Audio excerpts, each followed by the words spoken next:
Testing, testing, 1, 2, 3. Testing, 1, 2, 3.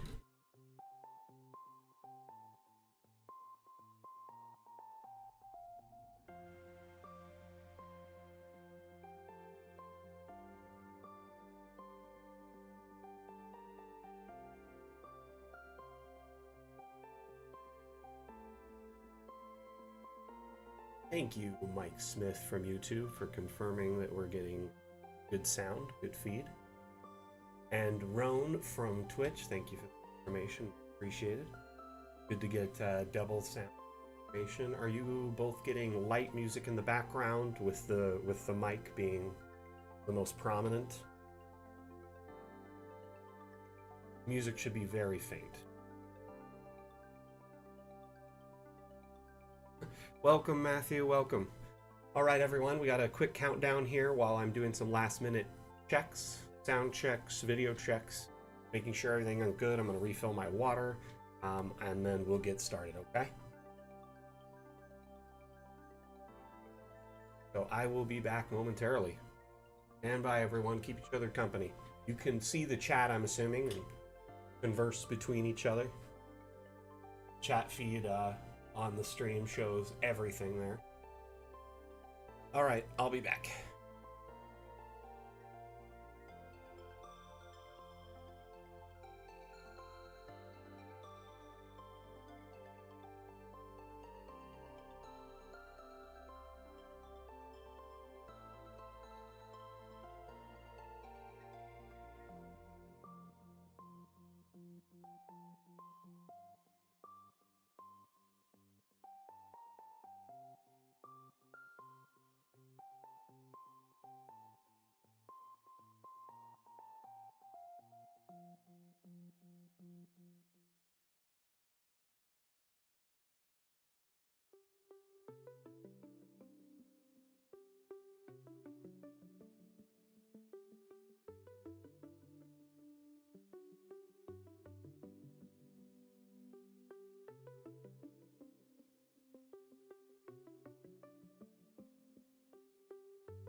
All right, am I coming through? I want to make sure y'all can hear me. I want to make sure you hear the music.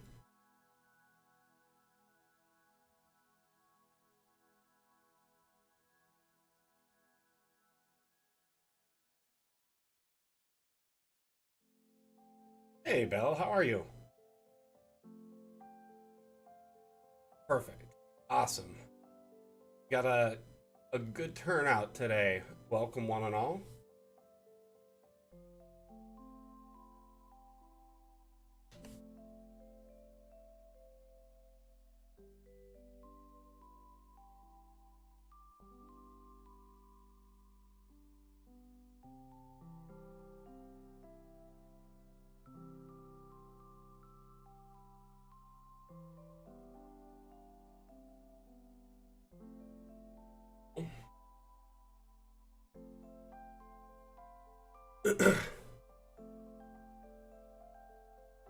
I am here, Caillou. Can you hear me? Hey! Oh, Adam cast on my green screen. That'll fix it. Welcome back, one and all, to the infamous DAM stream. It is actually the DAM challenge stream, where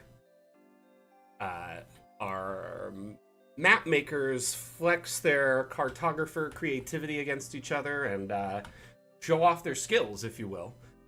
I have the winner in front of us that was crafted by Coco, aka Fraubier Frau, as some of you know her.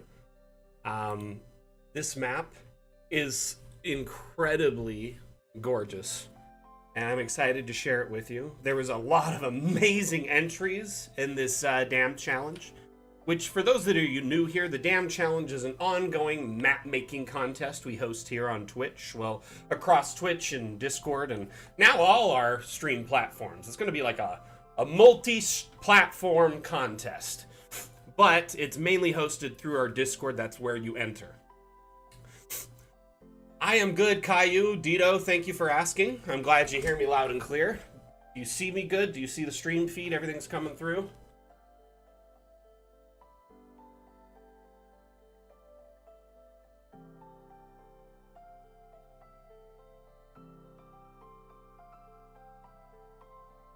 A little delay on my feed. I'm gonna try and figure that out real quick.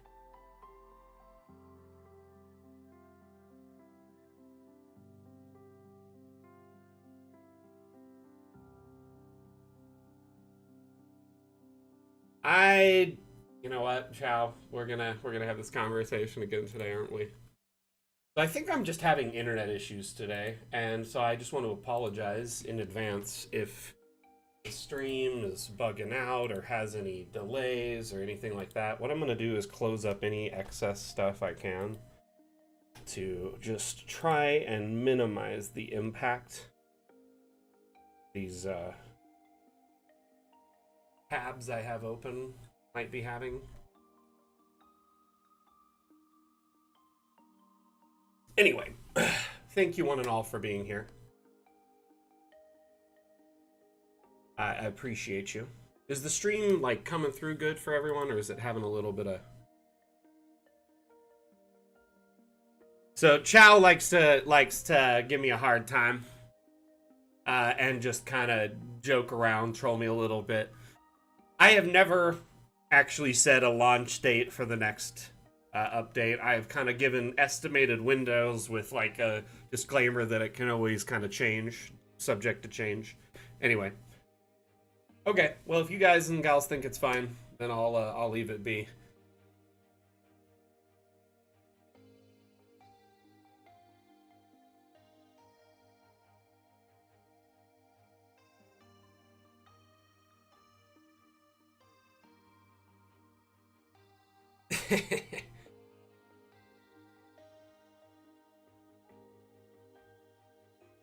Okay, so getting right into it. The theme for the last DAM challenge was dinner time, and dinner time was essentially a loose inspiration for the challenge. So you use that as an inspiration, you make a map of any shape or size, submit it to the Discord DAM challenge channel, If your map is the winning map, you get a $10 Hero Forge gift card. Your map is promptly featured at the beginning of the DAM Challenge stream.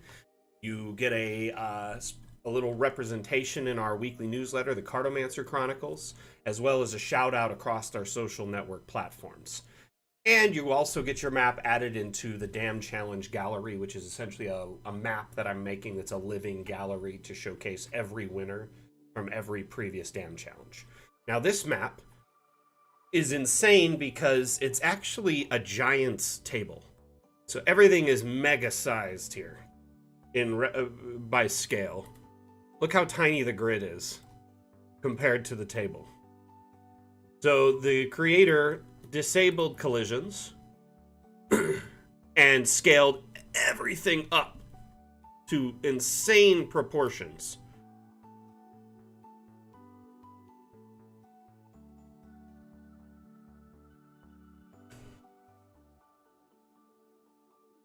Huh. Nice, Dito. So, kind of moving on. I chose this map because I always have wanted to see a really cool giant scale map, and it's kind of tricky to do in Dungeon Alchemist until we unlocked scaling. When you disable collisions, not only can you like put objects together and make them into kind of new unique objects, but you can raise them up and down, and you can also scale them to massive or tiny proportions. So that's what this creator did here. Hey, Meroveus, thank you for popping in and saying hi. I appreciate the representation across all our platforms right now. We've got people on Twitter. Raise of hands if you're watching on Twitter. We've got viewers on, let's see here, on Facebook, YouTube, and of course Twitch, which was our primary stream home up until recently. So I'm excited that we're starting to see a little bit of representation on all these different platforms. Appreciate those that are here watching on Facebook, YouTube, Twitter, Provo, Kick, especially as they're kind of new to the mix. So appreciate you. And for those that are new here, I just want to quickly introduce myself before we dive into this map. My name is Mac. I'm the community manager for Dungeon Alchemist. And while this is a fun kind of map making showcase and a friendly contest, you know, there's nothing critical at stake here. It's just all in fun and for our community to enjoy each other's artwork, so to speak, and challenge each other with new ideas and techniques for building. In that same spirit, I just want to let you know that while this stream is live, you are more than welcome to ask me any questions related to Dungeon Alchemist, whether it's you're curious about our development and our next update. Are you interested in you know, learning how to build a certain type of map or a certain technique, or you know, how do people do certain things in Dungeon Alchemist? Feel free to ask, and I will do my best to address those concerns.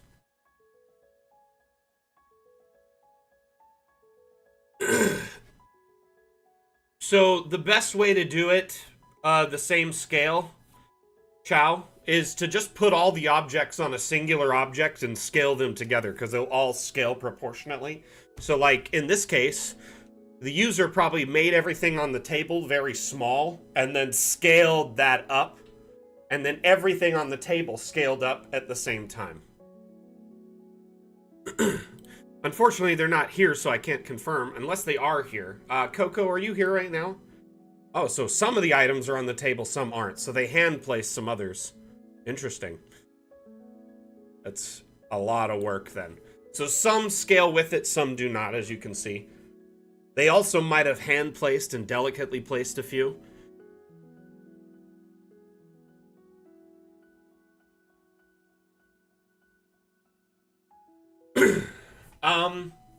Hey, Sack, how you doing, buddy?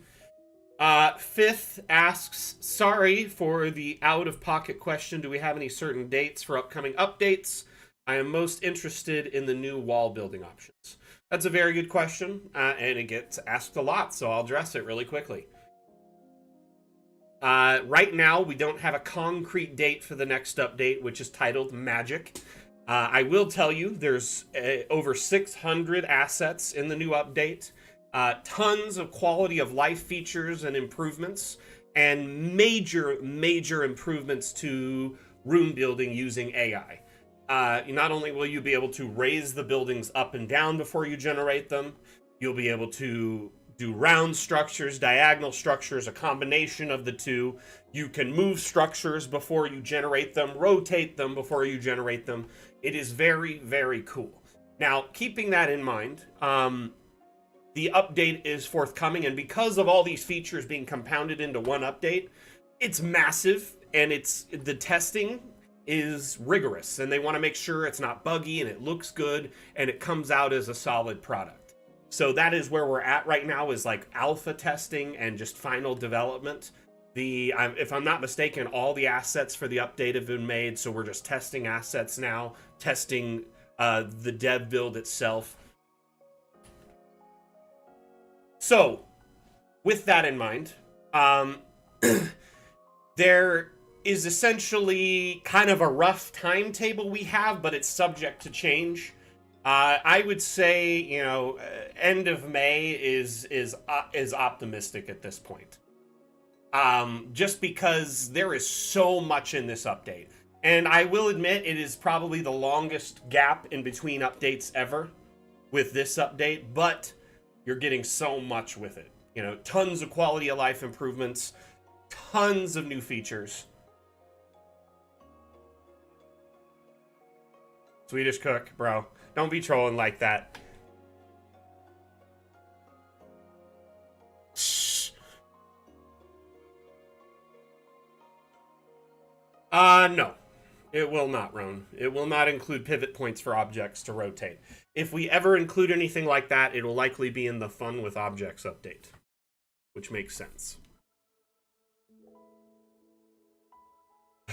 Chow, this isn't Titanic. It's been like... Okay, so our last update was the print and delivery patch, which was a minor patch, which included our partnership with Kraken War Games, the ability to print game mats, have them shipped right to your home. Now, that patch included a bunch of quality of life improvements and some fixes, and that was done at the end of November. Our last major update was end of August, Treasury. So, depending on what you base it off of, I personally think the print delivery patch was a significant enough update that it warrants that being the last update. So end of November. So technically end of November is what? If it was the last day of November, it's more December than it is November at that point. So we go, just December itself, then January, February, so there's 3 months, March, 4 months, April is where we're at. 5 months right now, right? Since the last update. At the end of this month, it would be 6 months.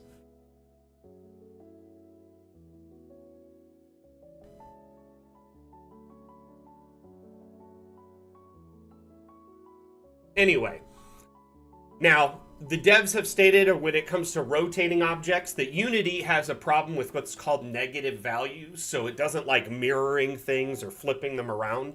They need to come up with some kind of novel internal solution for that. And that's part of the reason Fun with Objects hasn't been released yet, is because they want to try and attempt to do that, but we're not sure if we'll be able to. They have numerously stated this, that if it does come out, it'll be in that update if they can tackle it.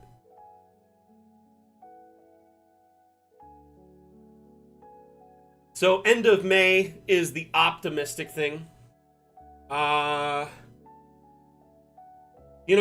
I'm not familiar with that app, but if you're playing, D&D through like a virtual tabletop or in person, you're more than welcome to supplement your maps with music in those tools. A lot of them allow you to do that, like sound effects and music, and you can even set them to locations so they trigger at certain times or events, when combat happens, etc.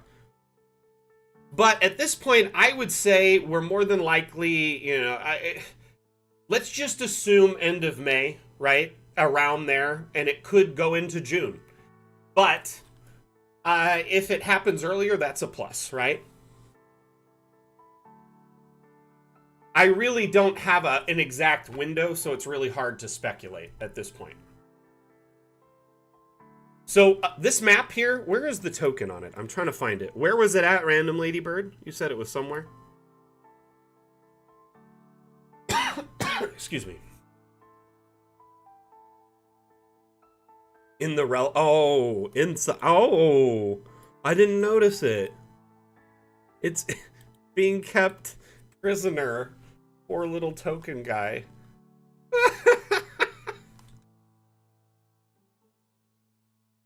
This is... Help me! Let me out! It's like the iconic, like... That is really good. I didn't even notice this when I was looking around the map.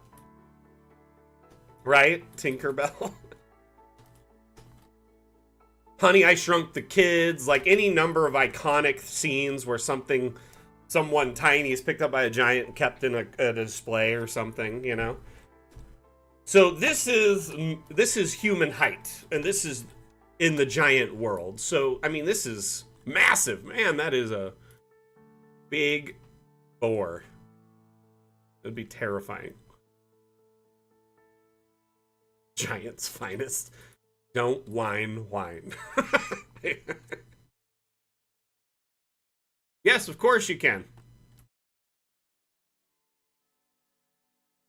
I could grab this and I could make it Titan size if I wanted to.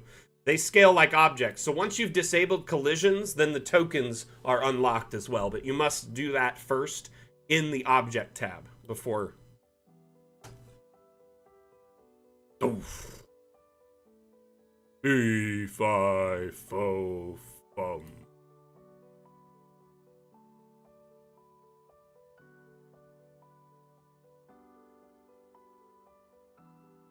And then I just did Control Z, or it's Command Z if you're on Macintosh, to undo, to get it back to the size. Caillou, I've answered that a couple questions. I'm not familiar with the app, but honestly, at this point, I don't see Dungeon Alchemist adding any music, at least for the foreseeable future. Mainly because the focus is on making maps, not like soundscapes, and it would be tricky. And it's not really a facilitation for play. Maybe once we get to like VTT Lite features, which don't really have a concrete like launch window. They're more of like a bonus feature that the devs will plug in when they have time. No worries. It's easy to see if I've missed, you know. But I just wanted to make sure you knew I did answer you at least a couple minutes ago there. Yank Van Tonder, right? It is a lot like Gulliver's Travels. Man, that's one of my favorite, like, books, and I always love whenever there's a new rendition of it. I love the Ted Danson version. I love the Jack Black version. Like, I love a good Gulliver's Travels movie. It's always fun.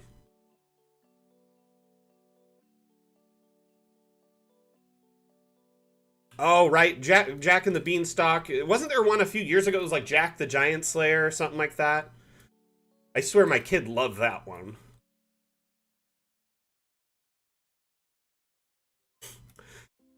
Chow, in our next update, I have got some good news for you. So you know how the tokens kind of rotate and pivot when you tip them, right?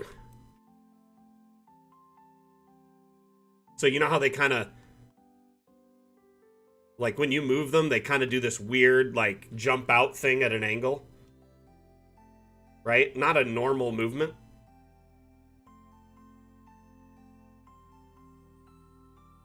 So, first and foremost, just a bit of background information. If you just move with your arrow keys, you can move them one square at a time very easily. That's been available since this feature launched.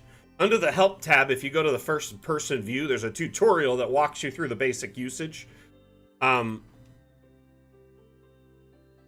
So, you can use this to, you know, move around the token as well. But notice how they kind of spin on their axis.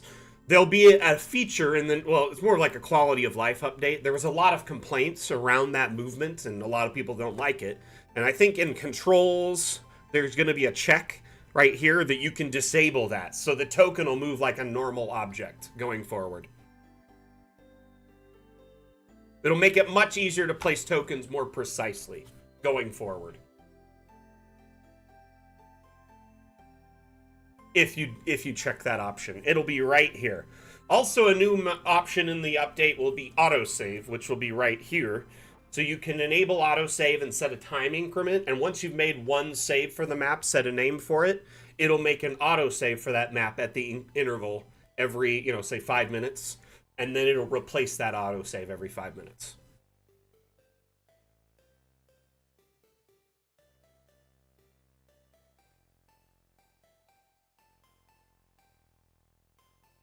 Wow, Garfield, that is awesome. Sorry I missed your message. That is so cool. That is very cool. Did you make anything cool?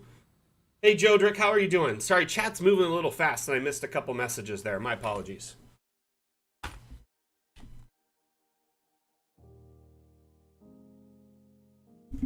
So yeah, if you use the arrow keys, you can move one square at a time. You can move diagonally if you push them at the same time. So like if you push down and, you know what I mean? So that's how I'm moving diagonally squares. But yeah, you can move tokens precisely within DA if you need to. What do you mean, will it count autosave? Garfield, there's been a few WoW maps made already. Like some really neat ones that are on the workshop. Search WoW or World of Warcraft in the workshop. And there's a few, actually, that have been made that are pretty cool.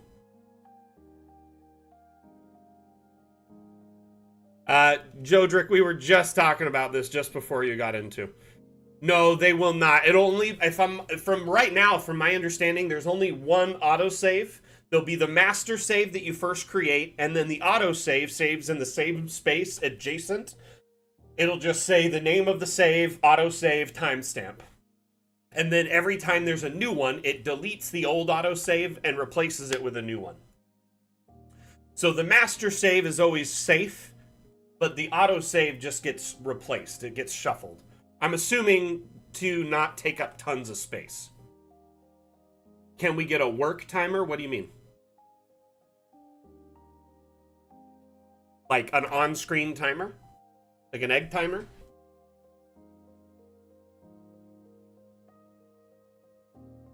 I was just about to address that, actually. So, Jodrick, basically, probably end of May leading into June is the best time window we have right now. There really isn't a set time.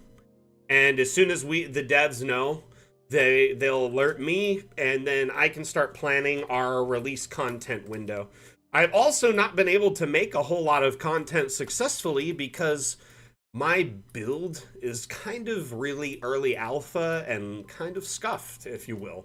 Alpha builds tend to have a lot of problems, and there's a bunch of objects that are broken. Things don't generate correctly. I'll be in the middle of filming and it crashes constantly. And that's just, that's nothing to say about Dungeon Alchemist in general. It's just that it needs a lot of patching, and the build I have is far behind the dev build. So essentially, once it gets to a point that it's much more solidified, they will be making, more precise decisions around when the update will be launched. There is one particular place, I don't know, I never played WoW, so forgive me.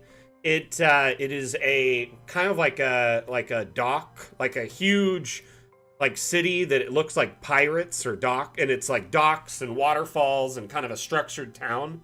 I don't know what it's called exactly, but Booty Bay, I think is what it's called, right?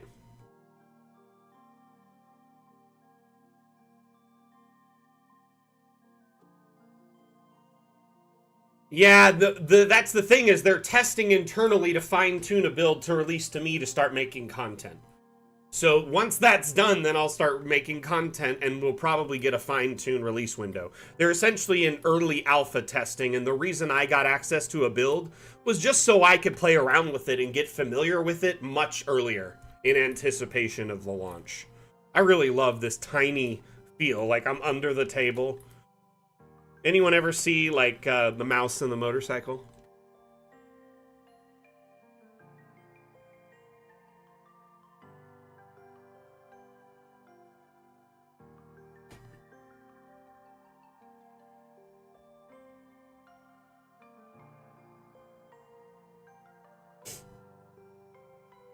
Hey Jack, how you doing, buddy?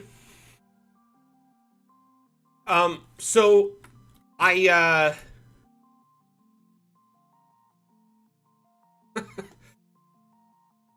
I just imagine being on a little motorcycle. I'm like, mean, mean, mean.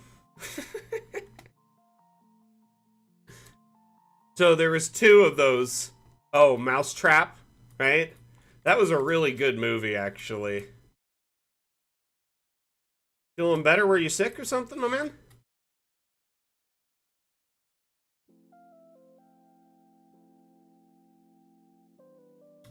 So I do know that the devs are working on like a stat sheet command for DA that you can type in a hotkey command and it'll essentially export a CSV for your build. And what that includes is data about the build. Um, so by that I mean like what objects are used in the build in kind of in like a spreadsheet list, how many of each object are in the build. I'm hoping how long it took and how many total objects are in the build. That kind of stuff is being put together based on some suggestions and feedback from a an office hours stream we had a couple months ago. And I do feel like that'll be kind of a neat tool. Data is always good to have. You had a cold? Man, that's awful, man. I'm sorry to hear it. I think, because everyone was in quarantine so long, colds hit us so hard now. Like we kind of, our antibodies didn't get, caught up with the cold as often as they would have been. That and COVID is still going very strong, and a lot of people don't think so. Like, it's still very much affecting people and messing people up on the daily. Not necessarily as bad as it was a couple years ago, but you know.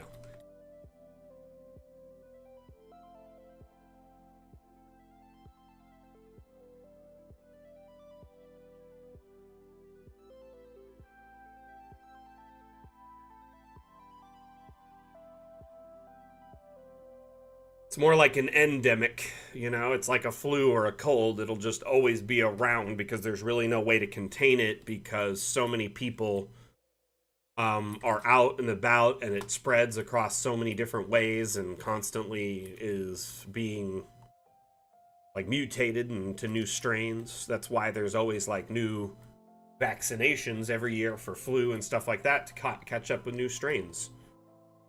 I like the fireplace actually a lot. That's a very cool custom piece.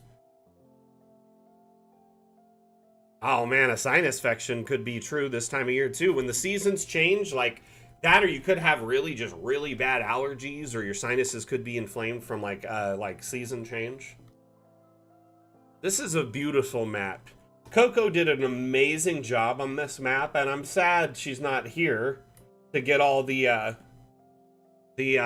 fame and fortune she deserves. I will definitely send her Hero Forge gift card later. But can we just give some props to Coco? I know she's not here, but maybe just a thumbs up or a pat on the back in chat. Congratulations, and then maybe if she watches the stream later, she can see it and know who thought the map was interesting. But I do appreciate everyone checking this one out. We'll be jumping over to a new map shortly. I wanted to point something out here. This little hickory dickory dock right here that we've got. That clock actually shows the real time on it. Matches your system clock. Oops.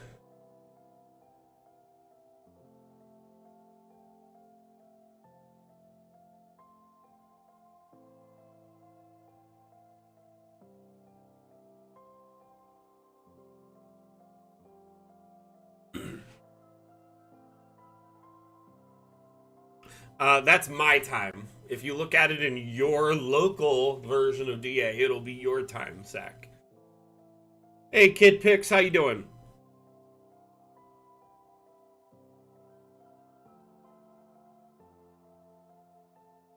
Bane.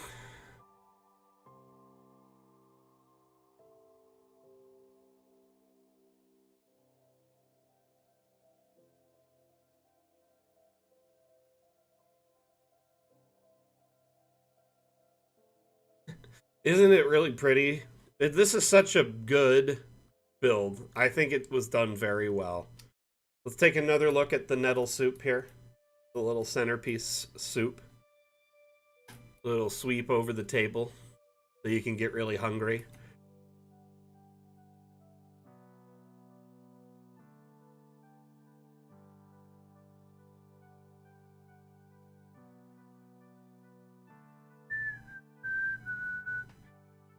Hey, kid. So this is Dungeon Alchemist, and it is available on Steam. Asmodeus, you're over there on YouTube at the moment. Could you drop the Steam link over there, my friend? I could do it if not, if you're busy. Just let me know. Oh, cool. Thank you so much. Appreciate you representing over there.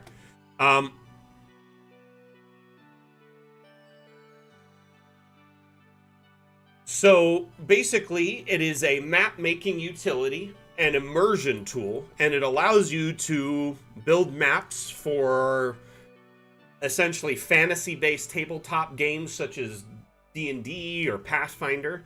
There are a lot of people who use it to therapeutically just build, similar to like Sims. It's very fun to just build environments and take fun pictures and explore them. It isn't necessarily a game, but I think a lot of people treat it as such. You know, just they play around with it, enjoy it, experiment with it. It is definitely a tool, a utility, so to speak.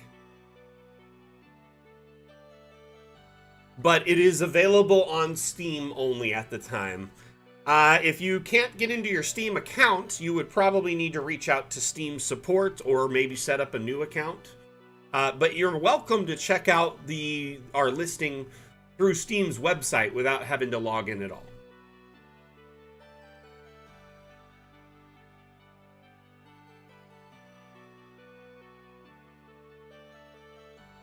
Skipped lunch, that was a mistake, Rum. But it's lunch. Man, I really like this. I'm not sure if you're allowed to do that. Okay. Let us move on to a new amazing map. I believe Coco said she tried to parkour through all of this, so it's like a little thing that you can run through and jump across everything if you carefully check your steps, like look at the books and where they're at. You can kind of parkour throughout the whole map as the tiny little token. I would probably fail miserably, but yeah.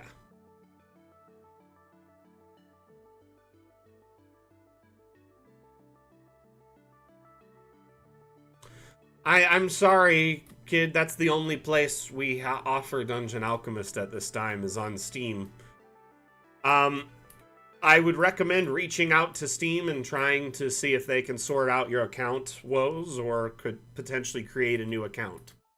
Alternatively, and also just this is good news for everyone, when our next update launches, there will be a Dungeon Alchemist demo available on Steam, which means you will know, like, people can actually try Dungeon Alchemist out before purchasing it. It'll be just kind of a limited version of DA with just certain aspects of it available so you can build certain rooms, play with certain biomes. I mean, kid, there's not much I can do for you. I'm not a Steam representative, and I don't make choices from that financial aspect of our business to say, hey, it should be on this platform or not. So if you want to try and play with Dungeon Alchemist, if it's important to you, I would recommend hopping on Steam support and seeing if you can get someone to assist you there with your account. All right, let's move on to another map, I should say, not a new map.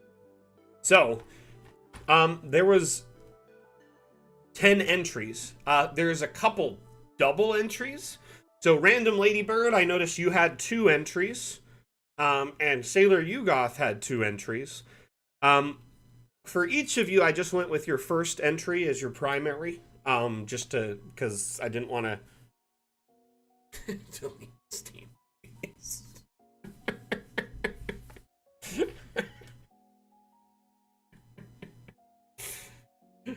Thank you, Swifty. I appreciate it. How are you doing?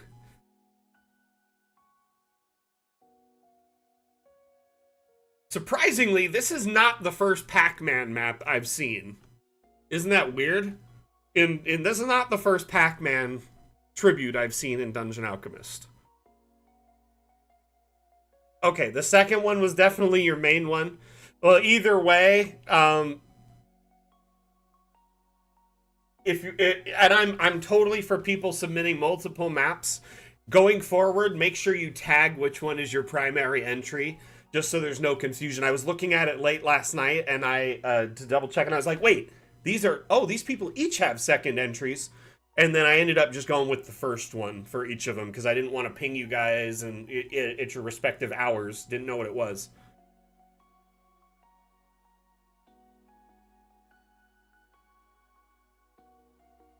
Is it the first Pac-Man map I've seen today? Yes. Yes. So I'm going to open up a couple of these. We'll take a look at them so you all can revel in their greatness.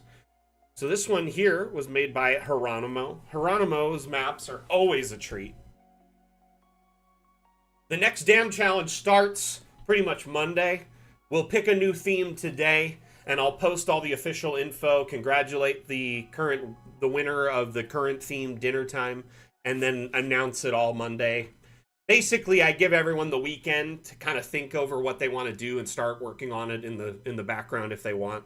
So anyone who's here can help pick the new theme. So basically,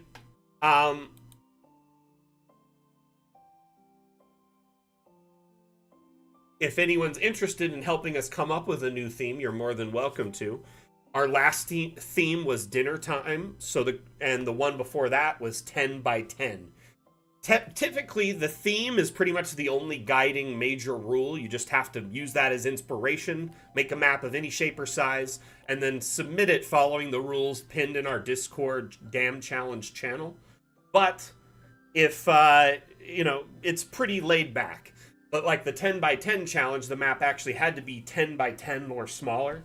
Once in a while, we kind of make the challenge a little bit more strict, but overall, it's usually laid back. Man, this probably took you forever to shape this, huh? Did you lay something out as a pattern? Like a tracing pattern for it? Because it looks very precise. Or did you freehand this, Geronimo? Wow. So, kid, I will tell you, you don't have to keep Steam to play Dungeon Alchemist. Once you've downloaded, once you've bought it and installed it, you can delete Steam off of your computer and run Dungeon Alchemist independently without it. But you don't get access to a few benefits. Updates. We do free patches and updates. We have a major update coming out in the next month or two, hopefully. That's optimistically next month or two. Could be delayed a little bit. But when that comes out, if you don't have Steam, you don't get the update. The other thing, too, is we have Steam Workshop integration. There is thousands of maps in here. Over 8,000 free maps available to browse, download, look at. Additionally, there are assets, 3D models that you can add to your build to make them different. So there's sci-fi, there are, different themes from different environments. As you can see, people have been adding stuff to this and making it very intricate and expansive. The workshop benefit alone, there's over 3,200 assets, I think. Hold on, let me just double check. Let me get the count. Stop the clocks. Okay, 3,450 assets, 3D models, to change your layout and make things look very unique. And 8,230 free maps. And those numbers go up and up and up every day. Now, Steam isn't a requirement past the purchase and download phase, but if you do have it, you get a lot more benefits. Man, I need to update that command. All right, so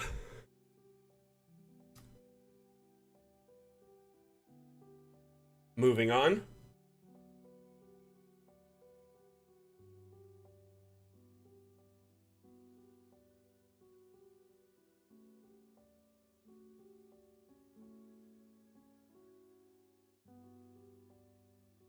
Tell us a little bit about this map, Geronimo.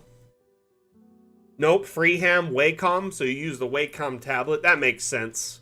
That's really cool. I mean, what I probably would have done to get them so precise is laid like a template using the overlay abstract option, like an image, and then just trace the river of gold out that way, or whatever the water body, and then filled it with the gold. But either one works depending on what you have available. So if you have a Wacom, you know, you could do that. That's a drawing tablet for the computer. It's essentially something that you sit on your desk, or it's sometimes a screen, and you can use it that way. If you're using a mouse, if you're going hard with a mouse, then it does pay to have like extra tracing options.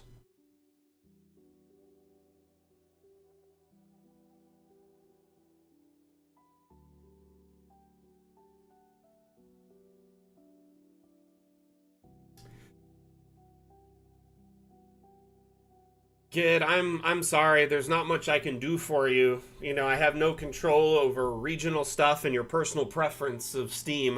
That's our only platform at this time. The best you can do is stay tuned to our like website or social network platforms and see if it changes. But please, please, please stop throwing a tantrum in chat, or we'll have to mute you. Okay?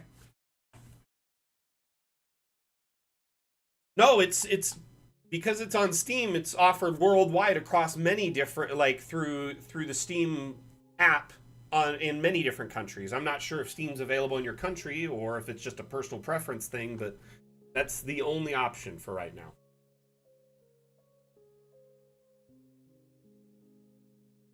By the way, God.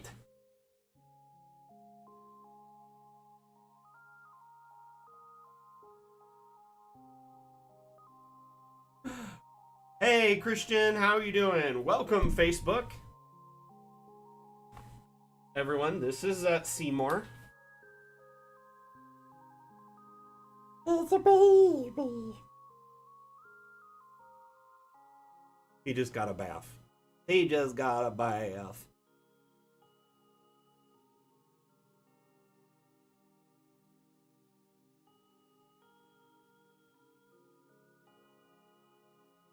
Who's the goal?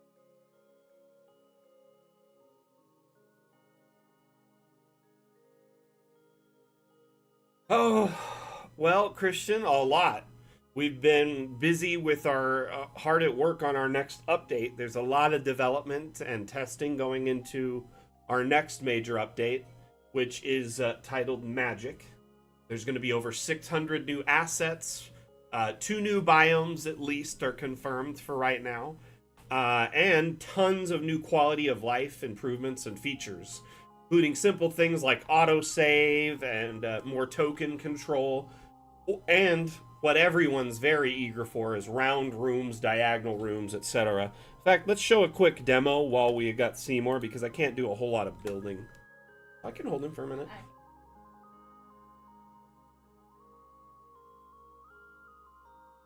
You could have taken. Mom all right? Is Mom all right? So how many of you like tokens? Have you ever played with the token feature in Dungeon Alchemist?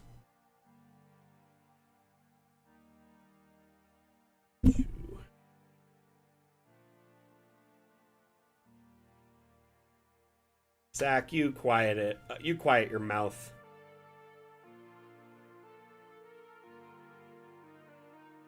So, yes, kid, we're currently working on our next update for Dungeon Alchemist. We offer you know, an update every 6 months or so, like 3 to 6 months for free, a major update that includes tons of new content. So you have a bunch of tokens that we have through our partnership with Hero Forge, and we had a few that we've integrated ourselves, like this Hendrick token, and there's one that's of Whim somewhere. Where is it? He's in here somewhere. Anyway, there's Whim. He'll fit in this map perfectly. So that is our the creator of Dungeon Alchemist, one of our lead artists, devs. So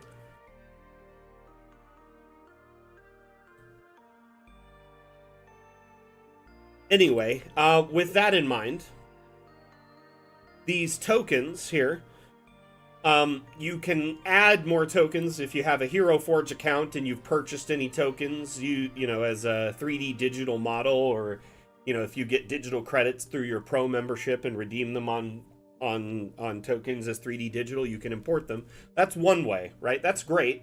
You can also get tokens through the workshop, which there's tons and tons of tokens on the workshop now, which is a major benefit of the workshop. So as you see here, there's just hundreds and hundreds of tokens. I'm waiting for this to load that you can download and use. If they're a flat gray token, you can shift them through just basic solid colors. If they are pre-colored, those work, and some of them may even be animated. I think this orc is pre-animated. Here, I'll download this one. We'll add it.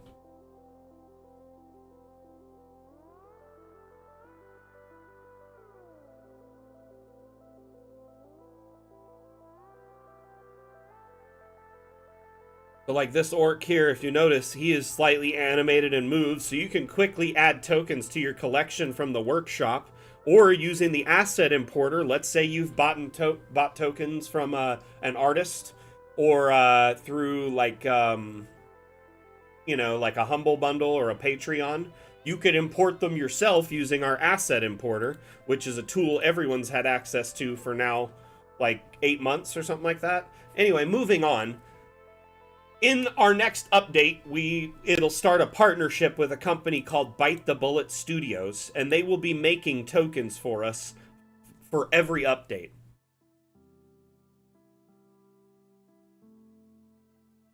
So, Bite the Bullet is an amazing pair of 3D artists, and they make tokens, and they have a My Mini Factory page where you can get tokens ordered and printed and shipped.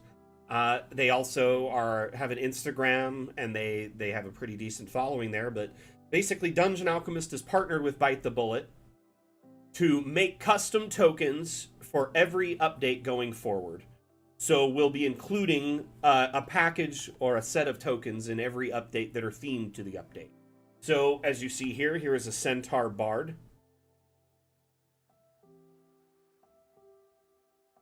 So yeah, here's Bite the Bullet's logo. Here's our logo. But what's going to happen is there'll be a new section right here below the Hero Forge area that says Bite the Bullet.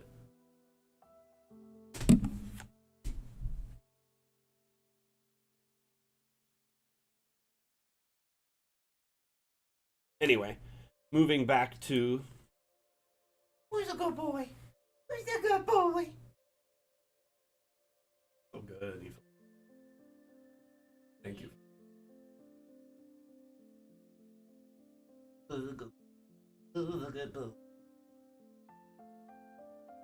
I want... It's okay. I know you're just sitting here waiting.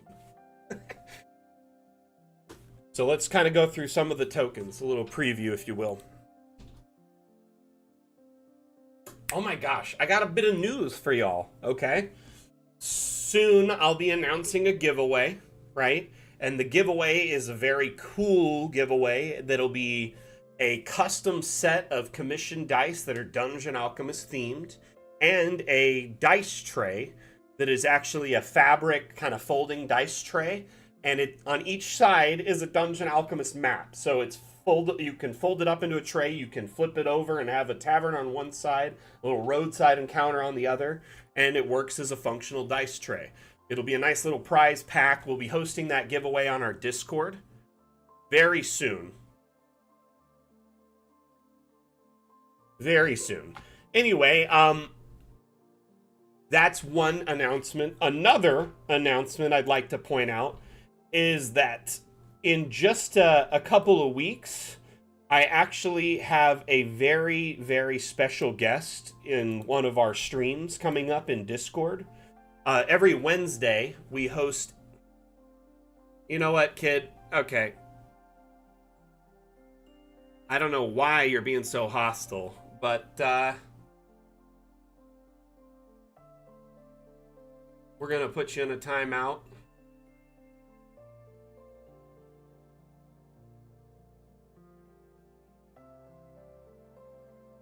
And,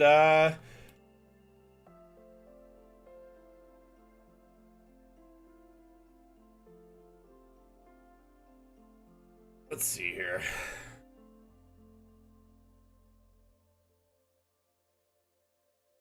Trying to figure out. Yeah, they were getting to be a little bit too much. I'm gonna put you as a...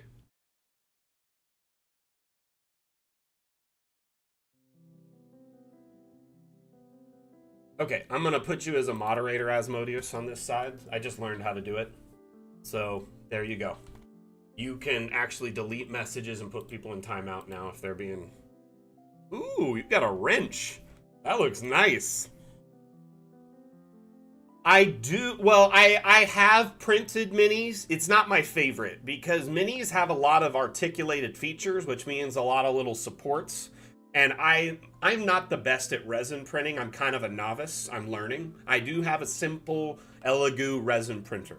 I do have, however, 2 FDM regular 3D printers, and I have tons of experience printing in both like ABS, PLA, thousands of hours of prints, hundreds and hundreds of prints, tons of experience there. I printed tokens and little minis and stuff like that.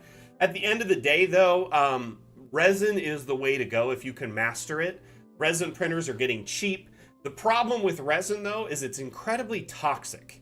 So the resins, you got to be careful where you use resin printers. And if you use them in your home, you can get sick. They need to be in a well-ventilated area, or you need to use special resins.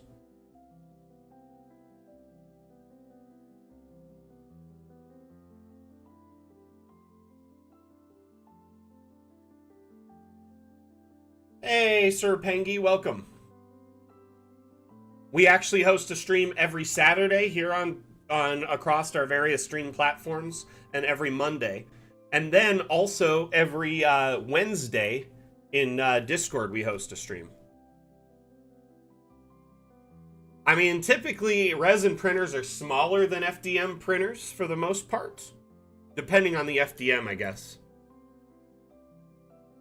So I'm going to drop a link really quick.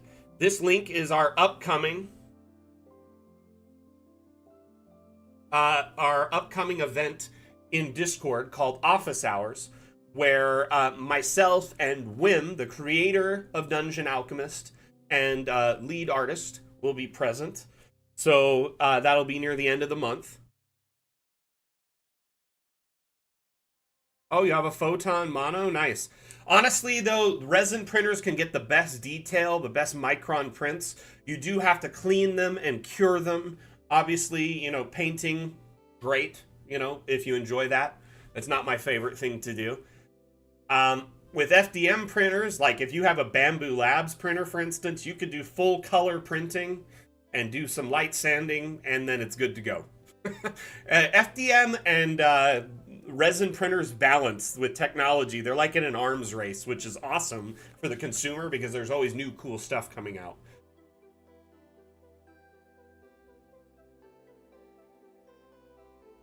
Yep, so you wash them. Like I have a one of those like shaking bath things that like it does the micro whatever. It's for like cleaning jewelry and stuff.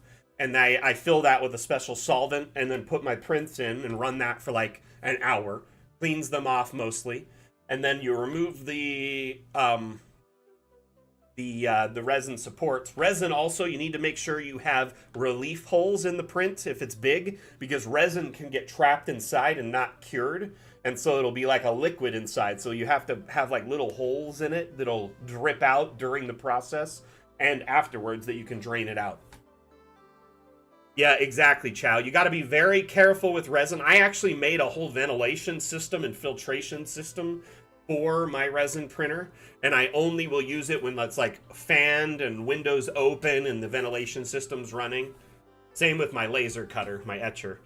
Anyway, moving on to another token. By the way, okay, which one is this? Okay, we've got, is it a cat wizard with the rat, like a rat pet or a familiar? Is it the rat wizard with a cat familiar? Which is it?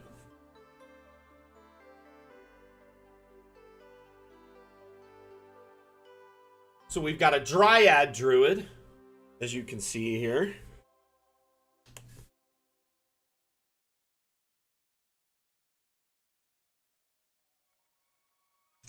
And we've got such a good turnout today.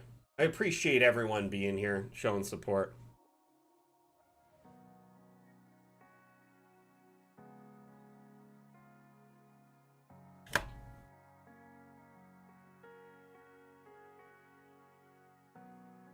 It just makes me happy seeing all these different members of our community in different spaces able to watch the stream from their preferred platform.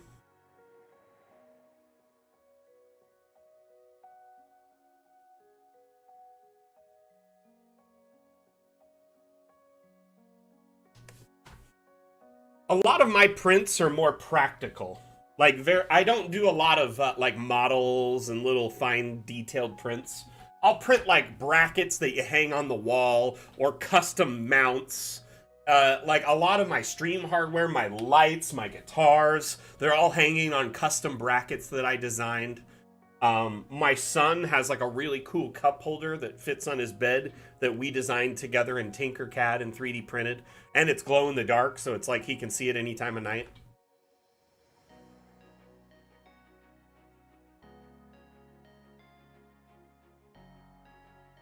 So display name, they're in the morning if you're kind of US based in the Pacific time, right? But on Saturday they're midday. They're around noon Pacific time. But the thing is I do that so I can balance it across schedules across the whole world. We've got people, across the pond that are 8, 10, 15 hours ahead. So I try to give them a little bit of inclusion as well by streaming a little bit earlier on my end.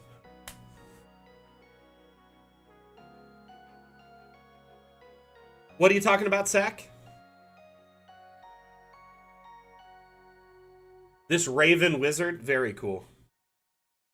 And so, I mean, if I streamed much later, it would be very late for our friends across the pond, and they wouldn't be able to enjoy these streams.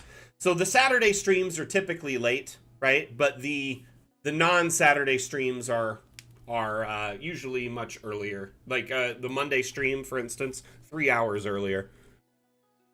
Show the rest of these tokens, and we'll get back to showcasing maps. Speaking of the DAM challenge, we need to come up with a theme as a unit. So be thinking of what you want the theme for the DAM challenge to be, okay?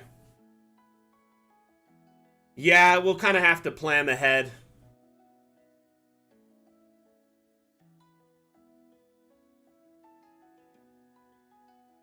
This guy's a cutie, isn't he?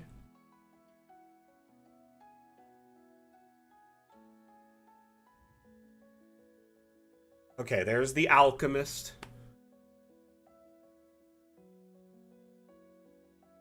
Siege? You know what? I like that one, Swedish Cook.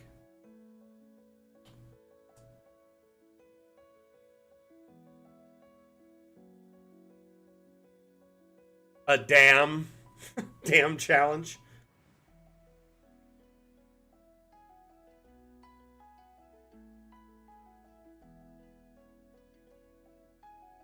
Earth, Wind, and Fire. Is that what you're talking about, Zach?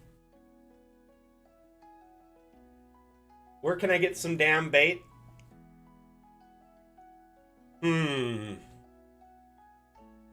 Oh, Siege could be by... It's open-ended. Yeah, I do like a... Okay, so I like a damn challenge theme that is... It's open-ended and leaves it open to interpretation more, so you can make whatever you want. But also, that's a benefit to you because you can make it fit your campaign better. We try to pick themes that are more beneficial to most campaigns instead of one that's incredibly focused. Dinner time can work for any campaign, right? So we do that. And I remember. Okay, back to Hieronymo's map really quick.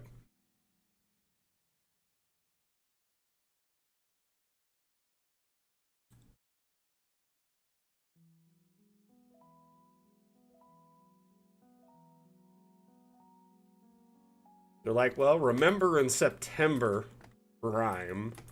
So let's just roll with it.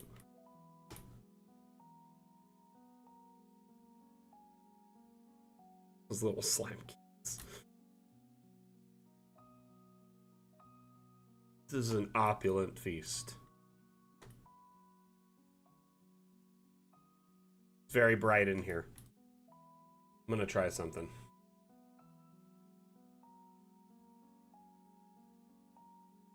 Put it under the night sky box, and oh my goodness, doesn't it look great? Right? Those look like very, very tiny slime cubes. Turkish delight. Candy's so good, you'll betray your family for it. The little cheese chessboard. This is great. I didn't notice this in my first pass for some reason. I'm sorry.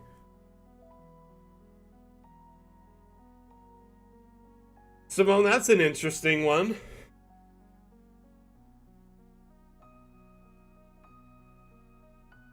Hieronymo, as always, you're always making brilliant maps. Knocking it out of the park, my friend. Love it.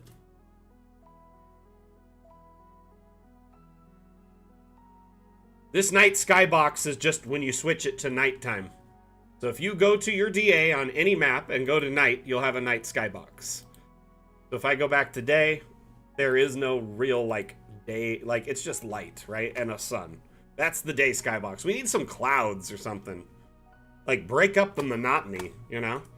Anyway, our friend Asmodeus, though, good news for you all, has been uploading skyboxes to the workshop. Here's a galaxy one. Here's a cloud one. Here, we'll just download this and put it over it. See what it looks like. These skyboxes are a dome.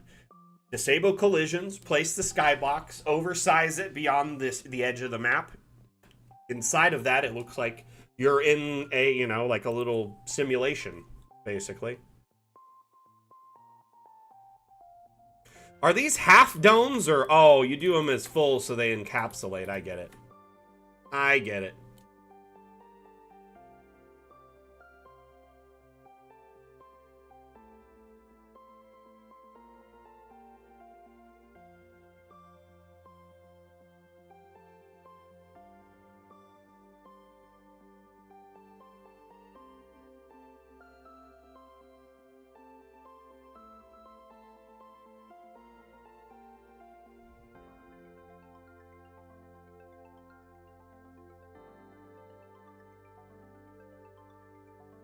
That actually looks really good. See, the clouds break up the monotony so much better. And it kind of feels like you're in heaven or something right here. Like, wait, I feel like, yeah, this is like the deity plane or something, doesn't it? Cheese heaven. And I need you more tonight. And I need you more than ever. Once upon a time I was falling in love. Now I'm only falling apart. Nothing I could do. It was a solar eclipse of the heart. Wait, try the box on the socket, please.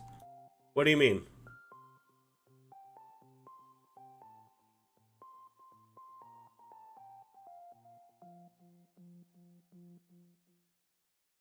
Oh, I'm not an amazing singer. I never said I was. Did I ever claim this was a concert or that I might add value to the stream by singing? No. What am I looking for up by the tables? A black box. And I need to open it.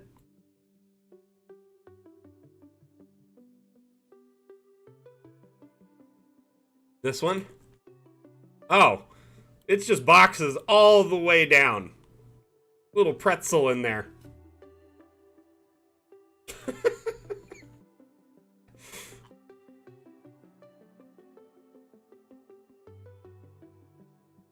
That's how the stream is. It just streams all the way down.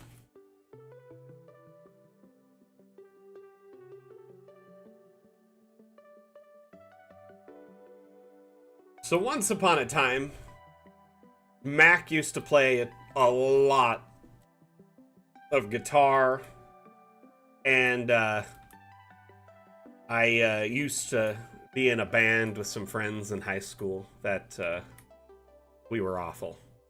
And, you know, and then I continued playing. Whoa, I went outside the skybox there. That tripped me out. For a number of, I continued playing for a number of years. I got some guitars sitting here, but I haven't touched them in ages.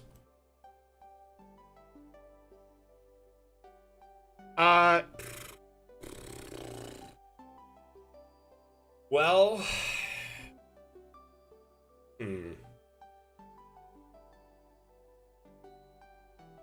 I mean, if I had to say, my favorite guitar is my Washburn right here. But, I mean, it's nothing special. I also need to restring it. But, that being said, I actually, like, I used to play a lot.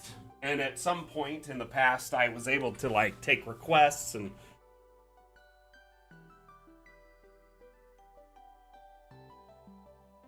Anyway.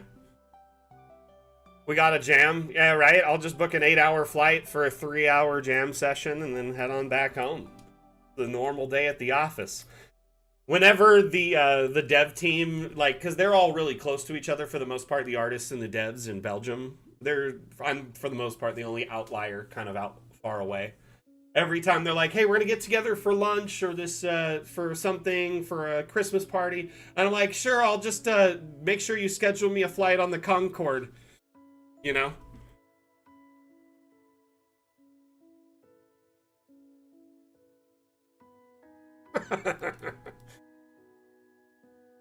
That sword in the middle is great. Very good job. Thank you, Geronimo, for sharing such a beautiful map. So I'm thinking we're going to go with Siege. I like Siege as a theme for the DAM challenge. And it's simple. I don't mind working remote. I feel like because I spent years as a content creator and a streamer that I kind of, let's just say, conditioned myself into remote working. I'm very self-motivated and I don't mind holding myself to deadlines, you know, and keeping myself on task.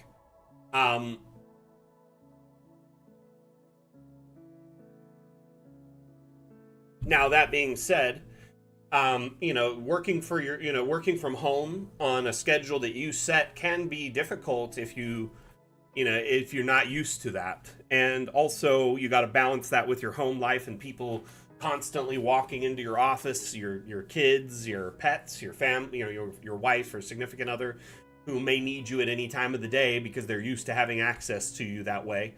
And so it's hard to kind of get a whole workday done sometimes, you know, and then balance that with our insane, cool amount of stuff being put into Dungeon Alchemist.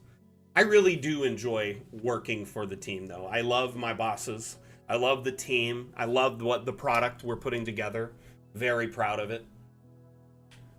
Let's see here. I'm going to update the DAM challenge here really quick. Tag. We're going to set that to no longer dinner time. It is going to be Siege. Right? Is that what we decided on?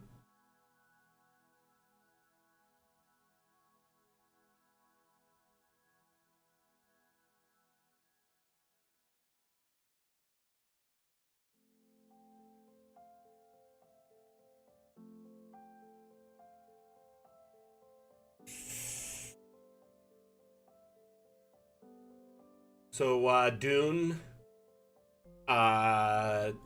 launches in a couple of days on digital and stream. Siege. Yep, that's what you were going for, right? I saw that, and that's what I thought of. I'm going to share this link really quick. We have an upcoming stream in our Discord where one of our lead developers will be present. This will be a great time to share suggestions and feedback, pick his brain about our next update. He'll probably be sharing tons of leaks and teasers. He really, really, really loves to share leaks when he's on the stream. So make sure you check this out, okay?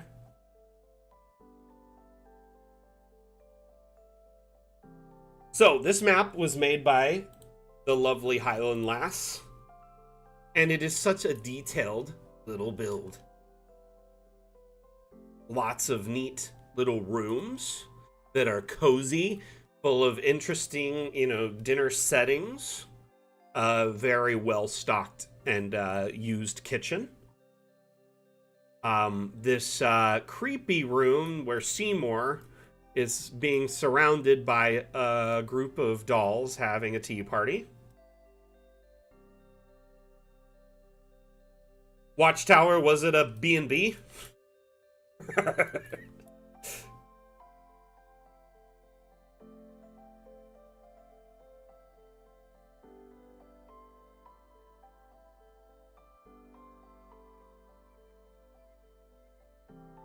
What map inspired you, Dito? Which one?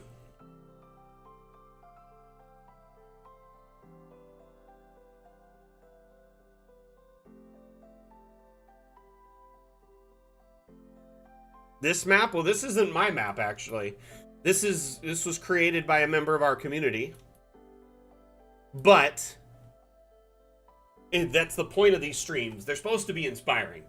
These maps are supposed to inspire you and educate you to the possibilities of what you can do in Dungeon Alchemist, if you are just willing to sacrifice all your free time to be an expert cartographer.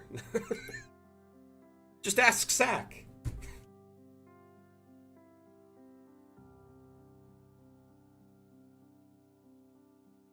Where did you post it, Dito?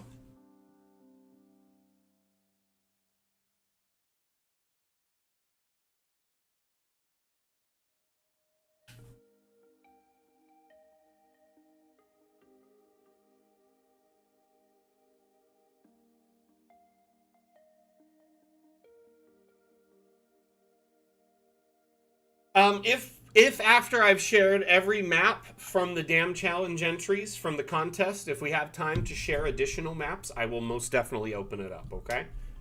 We'll do that. I just found it, though.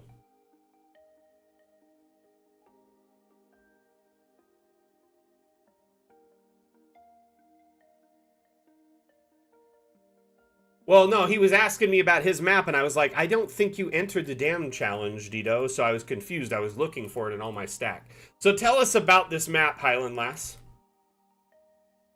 It's version 2, right? So, if I'm not mistaken, you have a V1, right? The only time there's a size limit if the challenge dictates it. So like a couple challenges ago, our challenge was 10 by 10. So the map size was 10 by 10 or smaller. So it had to be 10 by 10 squares. Whereas the, like pretty much every other challenge is there's no size restrictions. The only rules are essentially pinned in the DAM challenge channel. They're mostly about how to enter, like where you have to post the map. It has to be on Steam Workshop. It has to be public. You have to share it in the DAM challenge channel with the link and information about it. Just stuff like that. And you have to use the theme as inspiration. So the current theme is Siege. Using that as inspiration, make a map. Oh, you're in a game? Oh, sorry, I misunderstood you there. My bad.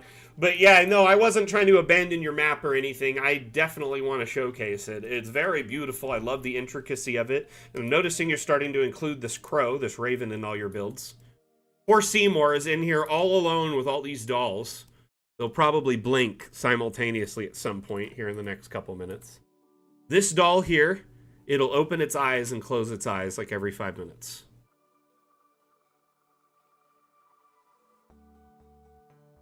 Zach is a fantastic map maker, expert cartographer for sure. For sure.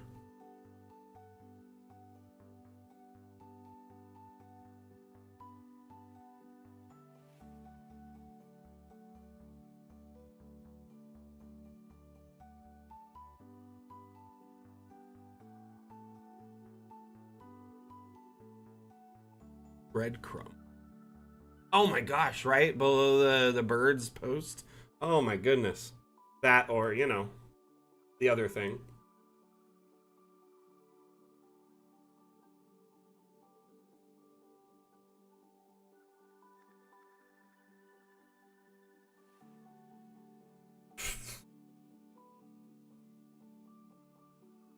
Does anyone in here, oh, Arietti is one of my favorite. First off, the concept of borrowers is very intriguing, but the Studio Ghibli, The Secret World of Arietti, have you seen that at all? Like, is that the same one we were talking about, right? That thing is such a treasure. Probably one of the best anime movies I have ever seen. Like, hands down. It is. So what's funny about that, my mom, when I was growing up, my mom didn't like anime or anything, right? And we used to go to, we had this theater in our town we called the Dollar Theater, because after, like, movies didn't, like, you know, after they went to the main theater, they would go to the Dollar Theater, they'd be really cheap. So we could go see movies at the Dollar Theater, because it would be like $20 for the whole family for snacks and drinks and tickets, right? And she was like, we're going to go see this movie. It's a cartoon movie. I think you'll like it. And I was like, maybe 14 at the time. I liked Dragon Ball. I liked Gundam. I liked Sailor Moon. I liked a lot of anime when I was growing up because I watched Toonami primarily, which was an after-school program. It wasn't a late-night show like it is today, nowadays, or a very rare late-night anime presentation or a movie, whatever. Now, it used to be like an after-school, everyday event where you could just watch anime, right? And my mom hated it. And then she took me to this anime movie. I was so surprised, and when we got there, we watched it all, and she was like, that was such a cute film, I loved it. And I was like, you know that's anime, right? And she's like, what? And she got all upset, didn't realize it was anime, and then she kind of bought into anime a little bit more after that.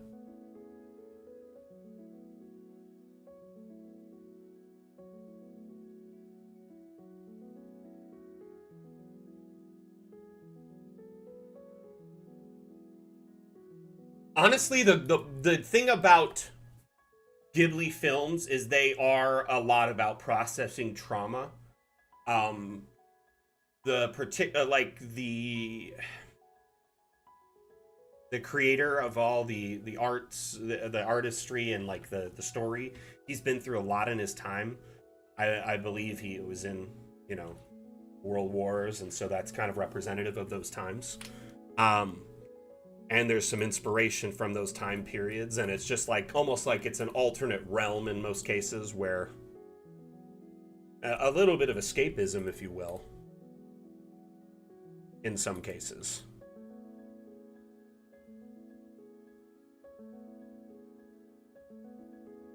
That might be a little bit of a rough start, man. I'm telling you, Grave of Fireflies is a rough start. I would say start with something a little bit more mild, like My Neighbor Totoro.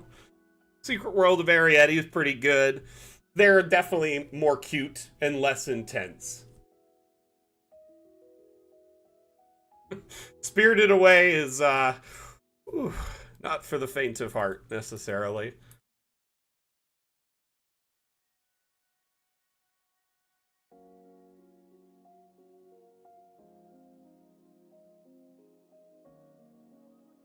Kiki's delivery service is pretty wholesome.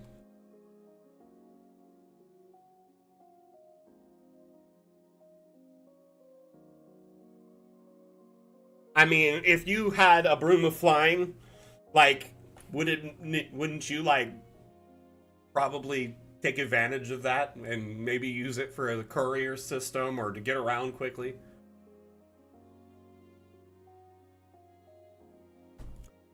Honestly, I haven't really been into any new animes recently, but I just, we started talking about Ghibli, and so I had to talk about it. Studio Ghibli films are really good. Anyway, moving on. Howl's Moving Castle, always good. Always good. It's got some undertones that are kind of dark, and the greater story is essentially very sad, but it's also a very good film. A Ghibli map challenge would be interesting. However, if you haven't seen it, that's kind of non-inclusive, right? Maybe you don't care for anime or never seen a Ghibli film. In addition to that, it's kind of throws the theme all over the place instead of kind of a tight, focused theme.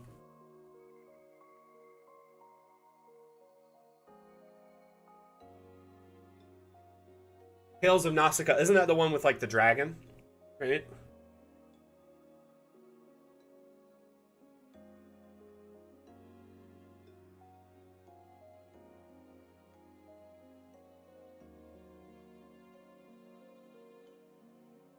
But I would say definitely use them as inspiration for maps, because they have a lot of cool history in them, architecture, ideas, concepts. You know, I've heard good things about Dungeon Meshi, Delicious in Dungeon. I just don't currently have Netflix, so I cannot justify doing all the stream services at once. That's basically like having satellite TV or cable again, which I cut the cord years ago. I don't like those services anymore because I pay tons of money for essentially tons of ads and channels I don't use or care for. That's why I enjoyed streaming, because I could focus on the content I wanted, and essentially a massive library of content when I wanted to, right? Not on prime time, when I wanted to, at my hours. And so Netflix was ideal at first for years, and Netflix Hulu combo was great, but now their prices are going up. There's a stream service for everything, and all the libraries are divided up. Disney's got a massive its own library. Netflix has got their own. Hulu is now under the Disney umbrella. HBO Max has got their own. And so rather than subscribe to them all, I just revolve. So I will. Right now, I have HBO Max, and I actually got a free month of Paramount Plus this month through my Xbox Live subscription, which I use to game with my son. So that's like, I keep that. But got a free month of Paramount Plus, so I was like, why not? But those are the services I have right now. At the end of the month, I cancel them, sign up with a new service.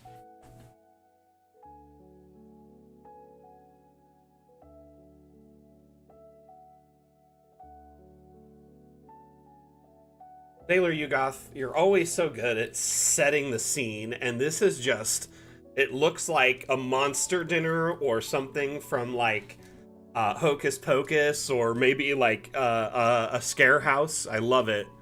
We've got like the brewing eyeballs and the spider egg sacks. Of course, you know, we need the dragon eggs. Any party would not be complete without dragon eggs boiling. Some eyeball eggs. Don't worry, this is not human meat.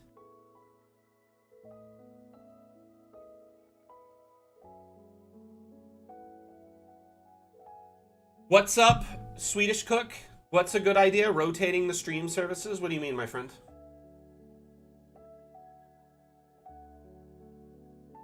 By the way, there is so many potion bottles in the new update, and almost every potion bottle has tons of color variations for it. There's also some jars of eyes. I'm pretty sure I saw jars of eyes. Oh, yeah. Because I only pay like maybe $20 a month or less for the one service. I use it all month, grind out any of the, like, oh, Disney Plus has a new movie. I'll watch that once or twice. Check out their latest season drop, because I didn't have it for months. I don't have to do the drip feed thing where it's like one episode a week or every 2 weeks. I just binge watch it because it's already done. Watch the whole season, move on with my life. And then, you know, so I maybe spend a little bit of free time binge watching a couple series during that month, and then move on to a new service.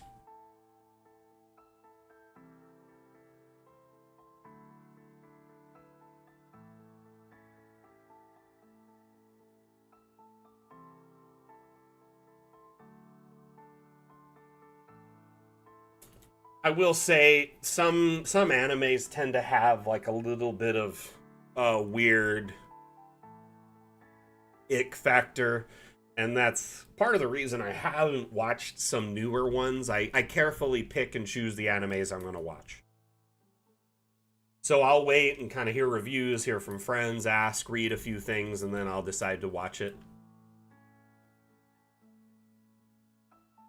Swifty, there is not currently, no. The only way would be is if you import a custom object that you rotated on its side before you imported it.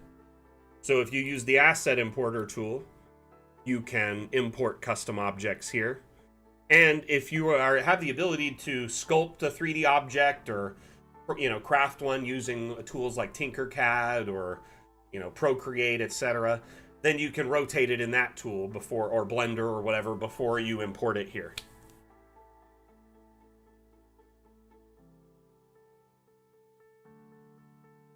Yeah, the fireplace has got a cool vibe to it. This whole room is just incredibly deadly. I really like all the excess art and mirrors because it has that old money feel. Like when you go into like a really old mansion or a castle, they just have like paintings and like tapestries and mirrors everywhere, every inch of the wall. It's like they don't want an inch of the wall showing. Yes, the mirrors do work, and I will tell you this, they work kind of fairly well, they're kind of okay. Our next update, the mirrors will be much, much better. They'll reflect everything within like 5 squares of them, if I'm not mistaken.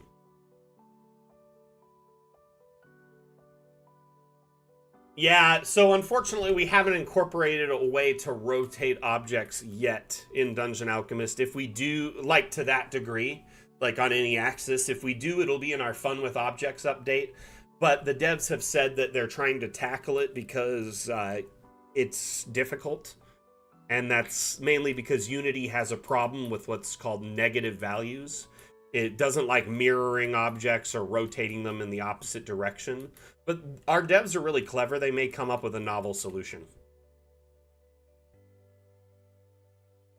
Can we get an orange frame mirror? Now you're playing with portals.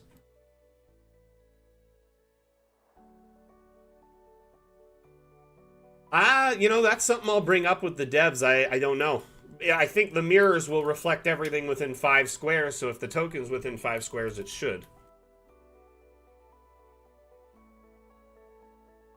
I will tell you this, though. Our next update, any arch doorway, like an arch-style doorway, can be turned into a portal. And there's several portal filters, i.e. colors, and I believe there's an orange and a blue one, so you could play around with that. And the portal filters are visible from top down, like the color it exudes. Additionally, there's a ton of new magical portal types being added, like a stone cool, like one that opens up and rotates. There's some cool, like tree-looking one, like a druid-style portal. This particular one is a stone platform. No, it will not. If it's a doorway arch, so if it's in the door menu under the arches, any of these can act as a portal. Every single one, from my understanding. Even the moon gate, even the regular ones, even the log doorways. From what Wim told me, every arch. Will portals still be functional? Yeah, of course. Why would we do away with the existing portals?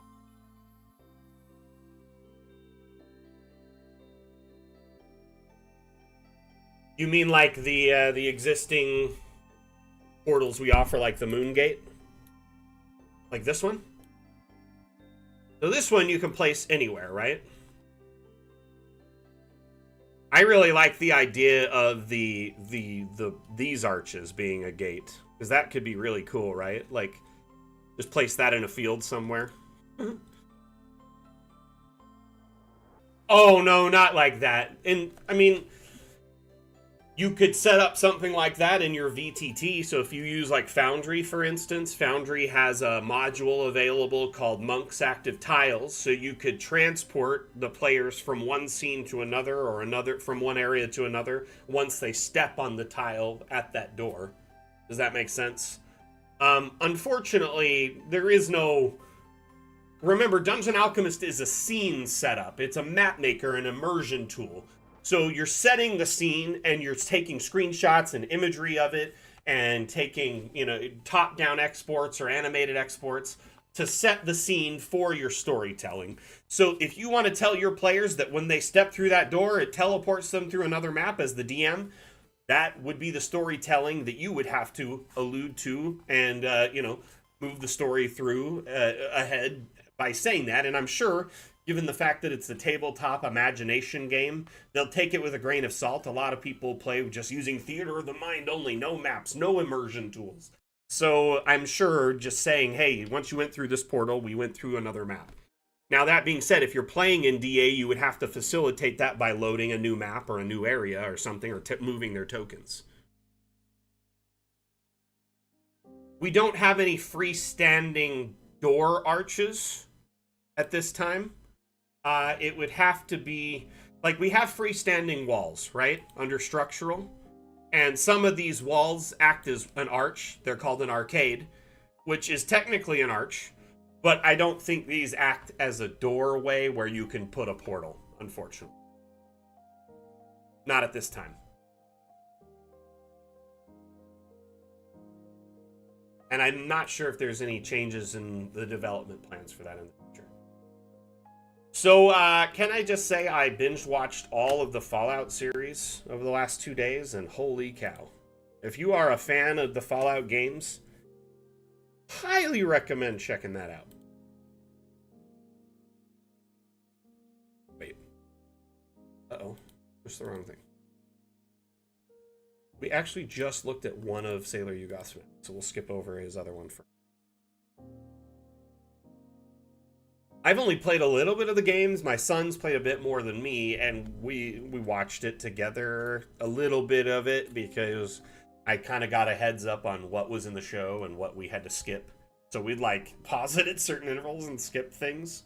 Anyway, the show, yeah, oh, I watched it, Dito. It's interesting. But anyway, it was very good. I will tell you, graphic warning right now, and there is a lot of content. It is not for the faint of heart or, you know, the non-adult, for that matter. But there are websites that can kind of guide you through, like points to pause or fast forward things. But the show is, it's intense. Let's just say that.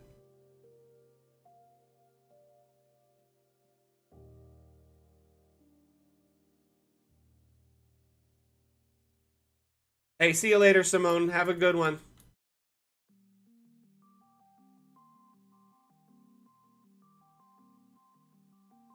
So, this is the mini shop of atrocities.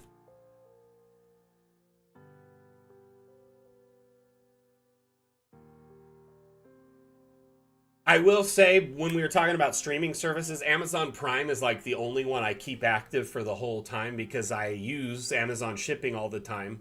And the bonuses it offers me, like free game content, free games. Like, they give out free games all the time. They're actually giving out free, they were giving out free Fallout games earlier this month. And now, basically I'll just leave that active. So we always have access to their library, which is pretty massive. And they're starting to include a lot of exclusive content, which is great. I've heard good things about that. I've been seeing, I've heard I need to check that out. We just watched the latest Invincible, which is really good as well. And I'm going to probably check out Has Been soon.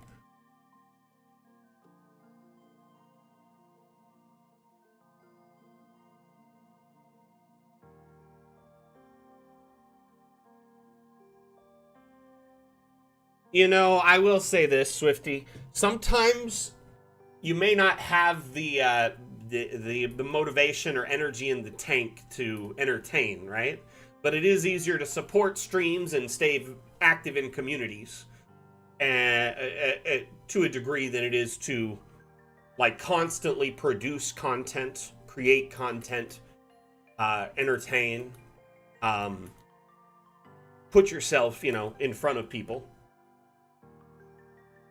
And I understand that as a content creator, a long-time content creator. I have spent years streaming. I was streaming on Twitch when it was Justin TV. I was streaming on Mixer when it was Beam, and I was partnered on Mixer, and then I was partnered on Facebook Gaming. I've had streaming contracts. I've had, I've done exclusive activation launches for games like Ark, Atlas, PUBG, stuff like that in the past. I have done a lot of cool streaming content over the years. Don't get me wrong, and it does take a toll on you. It because and I as a personal streamer on my own channel, I would sit sometimes and fear pressing start, go live, start streaming, because I just didn't have it in me that day. My tank was empty, and I could not be an entertainer. I see you, Dito. Have a good one. But it is so easy to get burnout.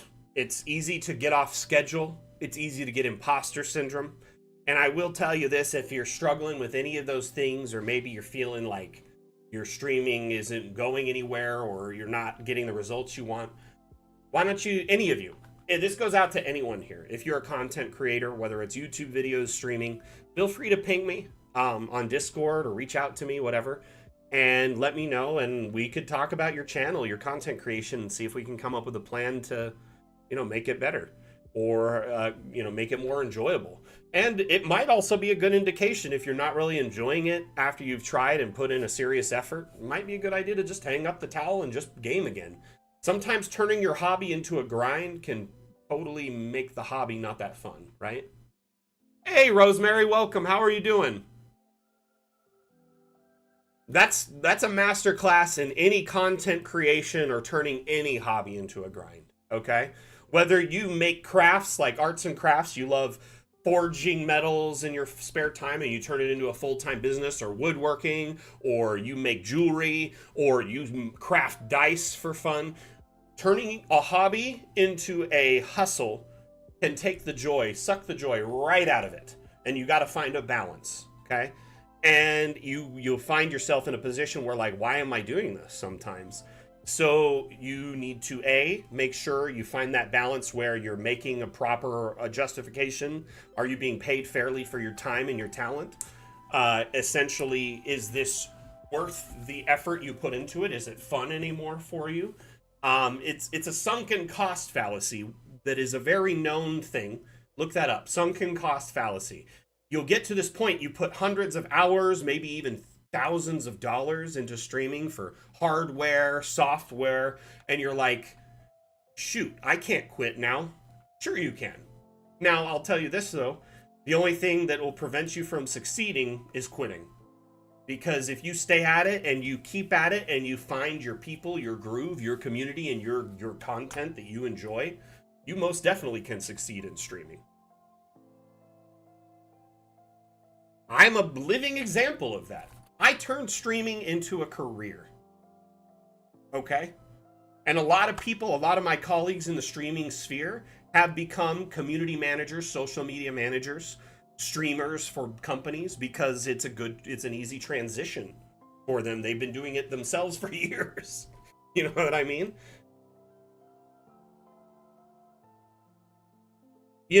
Display name, I am working on doing that more. So first off, I was trying to multi-stream to Instagram and TikTok, and TikTok does not allow you to stream to their platform using third-party software easily. There's a whole bunch of hoops you got to jump through. You got to apply for approval. It's up to them to decide if it's worth it.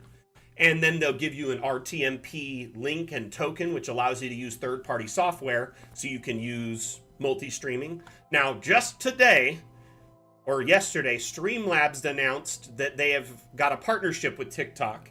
So multi-streaming is available through their service. So I've got to investigate that. I'm still in the investigation and learning phase of the Restream multi-streaming, so I wouldn't mind jumping over to try another platform to see if it works better. And I actually know Streamlabs very well after years of using the software and the service. But you can actually link all your accounts and multi-stream to from one piece of software to all the sites. Right now I'm streaming to Twitch, YouTube, Facebook, Twitter, Kick, and Trovo. It's easy because they're all landscape. What happens is when we go to Instagram and TikTok, becomes portrait. And the site I'm using doesn't offer a very simple workaround for simul streaming in different resolutions, essentially different encoders. So this other software should fix it. Hey, Roan, are you... Oh, there are garden... Oh, there we go. I was going to say, tell us some secrets about your map. Oh my gosh, there are some garden tools and a little chest. I like the abacus, too. So soon I will be streaming more on TikTok. I'm going to be doing some independent small streams on TikTok, just standalone, while I figure out the multi-streaming aspects and apply for a permit to basically stream from the Streamlabs software through TikTok. I want to include TikTok streams more. It's just TikTok's inclusive. They won't give you an RTMP token or a link unless you apply and get approved. Did you know we actually have a cash register?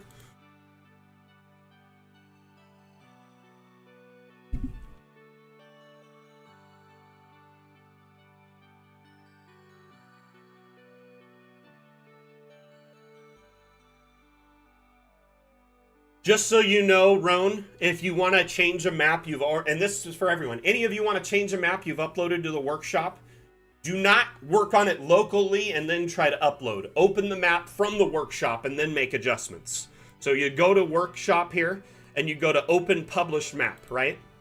So let's assume I open this map as a published map.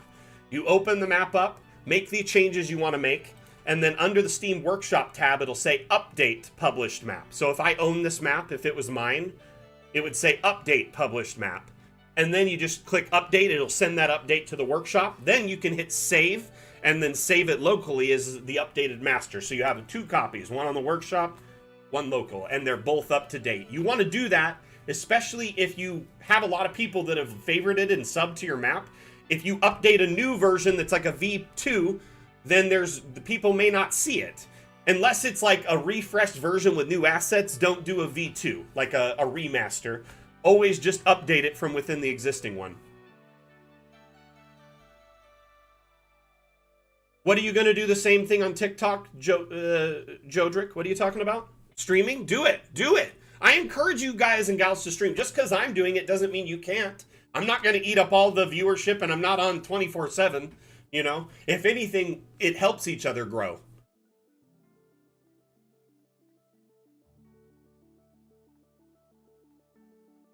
If you stream on TikTok, let me know. I'll try and drop by and say hello. And feel free to use the self-promo channel in our Discord. If any of you stream or post videos, Dungeon Alchemist related content, you know, you have a Patreon where you put your maps up, I will allow it in our self-promo channel on our Discord.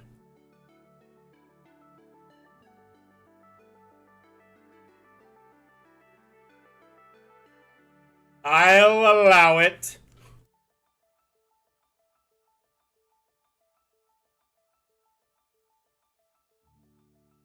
But yeah, Jodrick, let me know if you stream. If any of you stream, post videos, please keep me in the loop. I'll try and support you. I love supporting D&D and tabletop campaigns using Dungeon Alchemist maps. I love supporting creators who have Patreon or sell, you know, maps on or modules with Dungeon Alchemist in them, campaign books, etc. I'm here for you.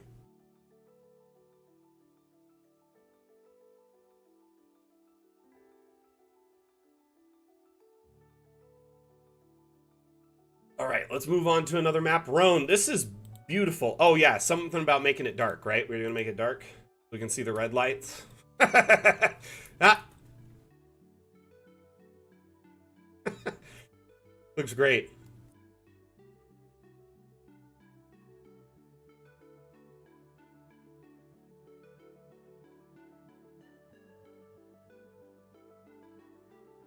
What slips out of update mode?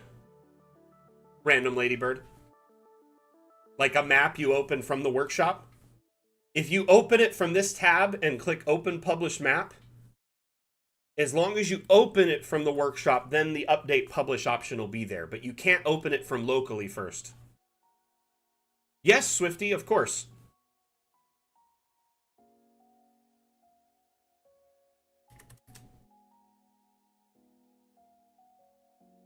That link just dropped in chat has our TOS, our terms of service, terms of use. Article 4.1 is what you need to look at. But basically, you do not even need to worry about acquiring a business Dungeon Alchemist license until you've made over 100,000 in sales annually with maps included in your content. So let's say you sold just nothing but maps, $100,000 made with maps. Or if you included Dungeon Alchemist in your, like, a Kickstarter campaign and it raised, you know, several $100,000, you would need a business license version of DA. That's it. Of course you can stream Dungeon Alchemist. I encourage you to stream. I encourage you to share videos.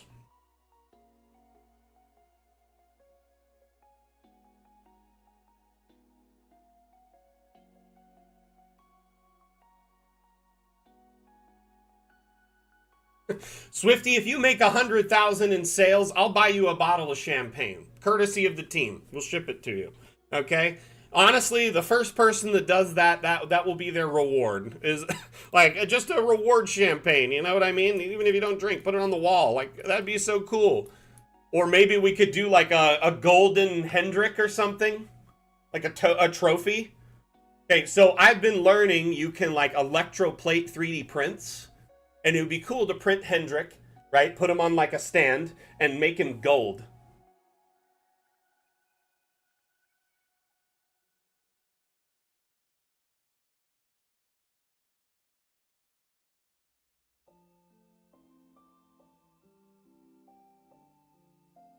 A Henny. They're like they're like the like a Dundee, right? But wouldn't it be like a DAM award?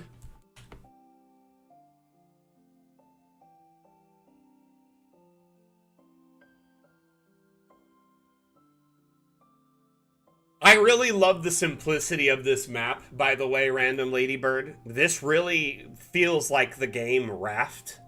Have any of you played Raft? It's an interesting survival game. It's such a simple map, but this is so fear-inducing. This shark is massive compared to that raft. And it looks like you're already competing in its fishing space.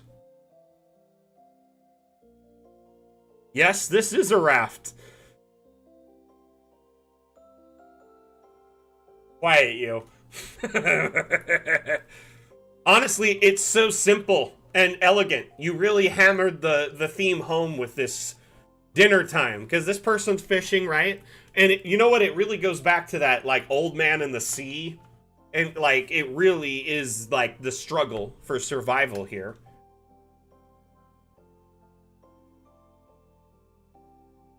Dun, dun, dun, dun.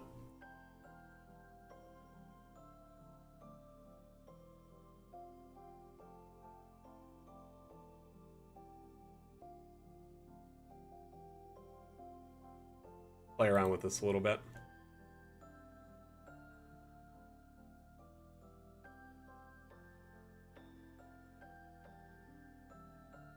Just when you thought it was safe to go back in the water. No barrel in the sea.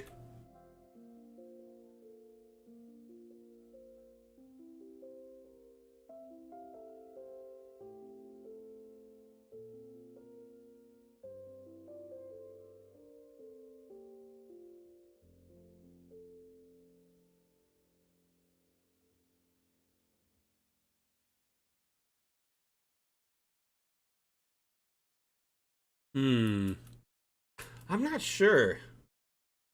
I do see a half-eaten fish.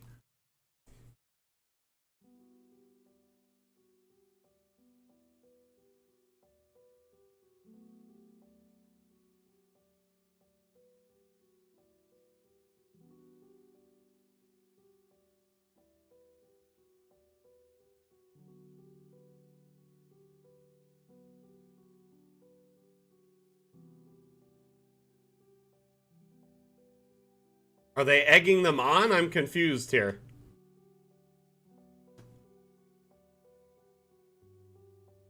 I think the thing I hate the most about sharks is just their dead eyes. Like, you can't see exactly where they're looking.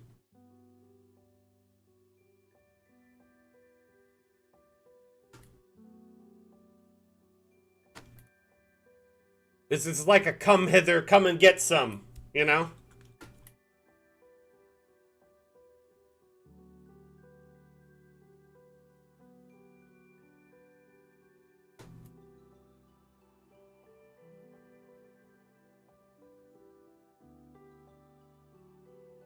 Right? A lot of, yeah.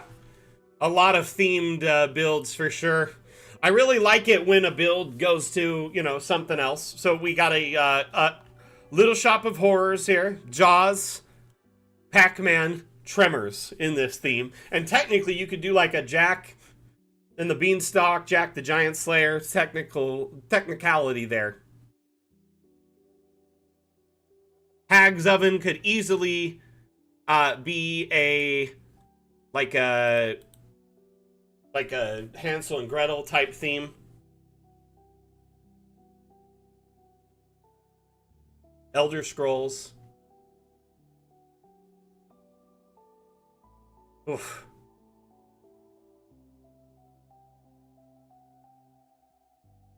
Could easily pull a Baba Yaga. I really like the depth added by an image, this abstract. This just is the rest of the room using an abstract.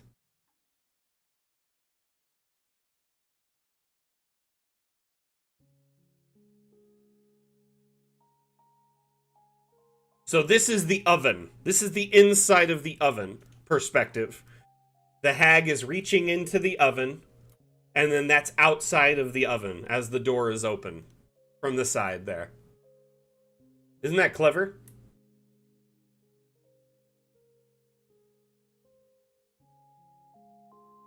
So these are all the various meals being cooked.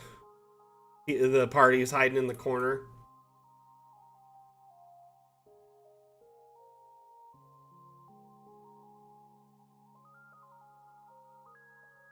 It's an interesting concept, to say the least. I really am impressed with this idea here.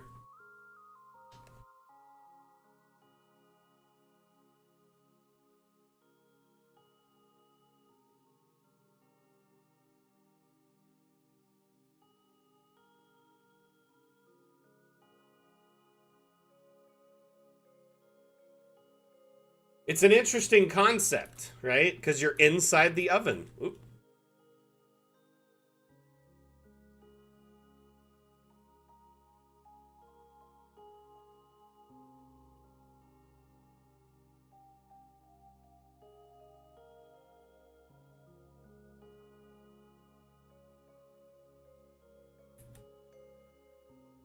I think that's an abstract. Hard to tell, or is it just raised dirt? It's moss. So it's just moss turned black. Wow. Wow. So you just turn it black. That's the traditional color. I've never actually seen moss made black like this and used as soot. I don't think I've just seen it as so present and obvious that it was used as such. That's great.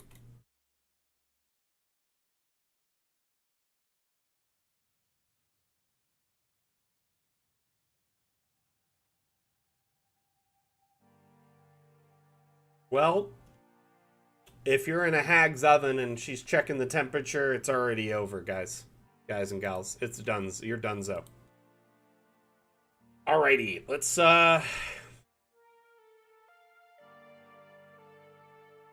check out this Waka Waka here.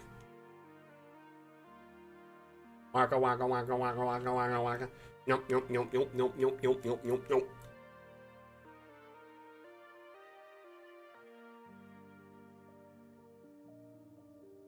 So, Sailor Yugoth, I'm just gonna say this, you missed out on an opportunity here.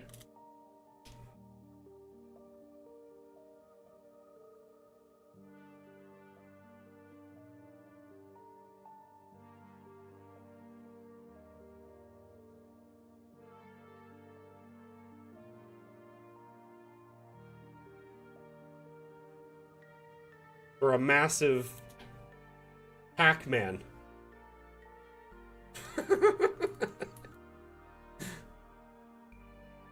Anyway. I love the apples as the dots.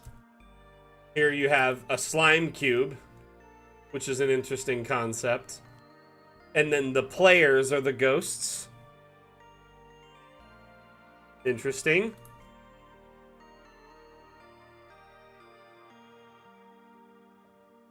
How long did it take you to make this, Ugothan? Did you use the tracing feature at all? These are apples. These are wheels of cheese.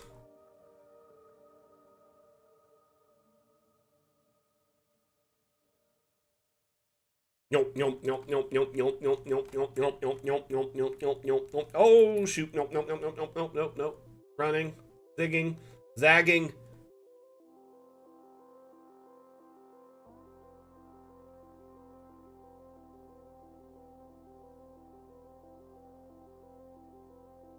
Yes, I got the power up. Now I can eat the slime cube, right? Let's try jumping into it. Pretty sure this will go over well. Yeah! Oh, donezo.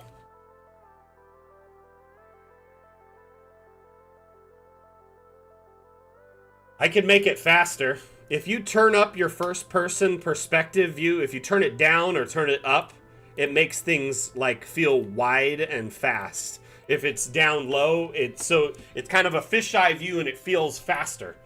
Like really fast by comparison. The FOV there, the field of view. But if you turn the field of view down to say like 70, it feels a lot slower and it's not as wide. You can't see as wide either for filming.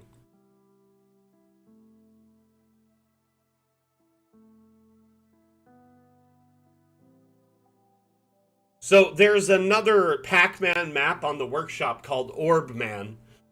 I always love it when our community makes maps that are tributes to existing pop culture, you know, existing maps in other modules, or existing maps from, or remaking maps from video games, or favorite environments from, you know, movies.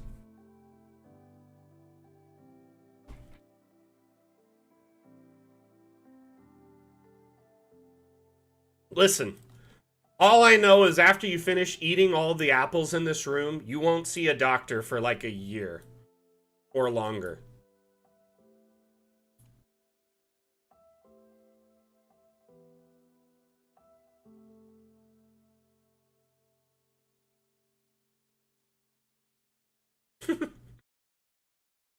Listen, an apple a day. So an apple a day keeps the doctor away. If you eat 400 apples in a single sitting, you'll never have to see the doctor again.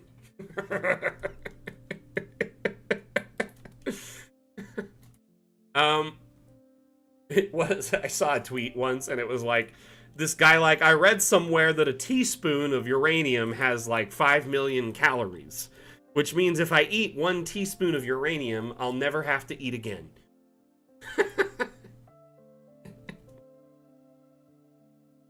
Like, quite literally, eating a teaspoon of uranium would be your undoing. Not that you would have an excess of calories, that you would be fine forever.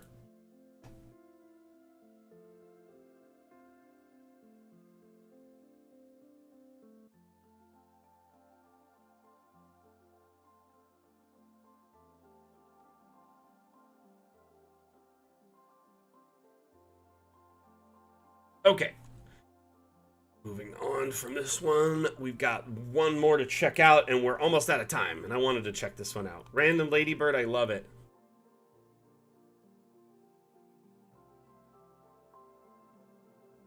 Either you'll have a calorie surplus for the rest of your life, or you'll be dead in minutes. So, any fans of Tremors? The old Kevin Bacon movie? It's holes before holes.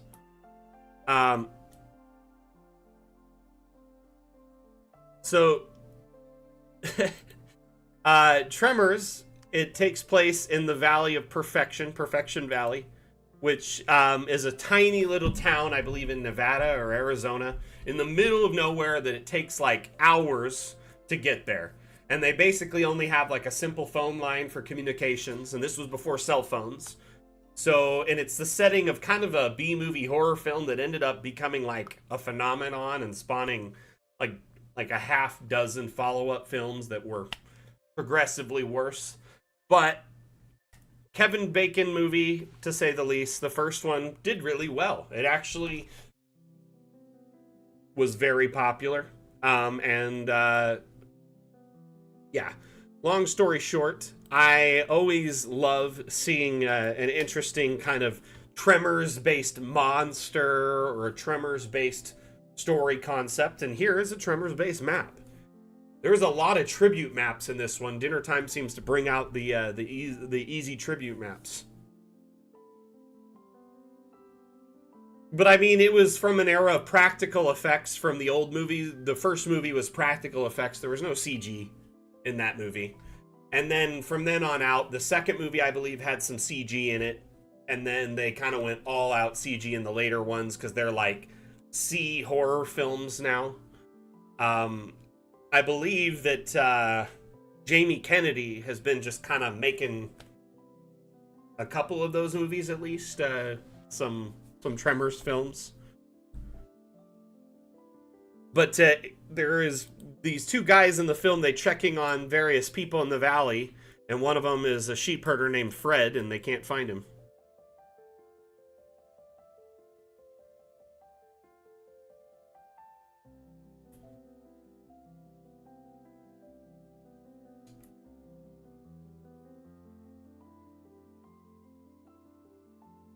But they come to investigate, and when they get there, the sheep herder is gone, and all that's left is his hat on the ground.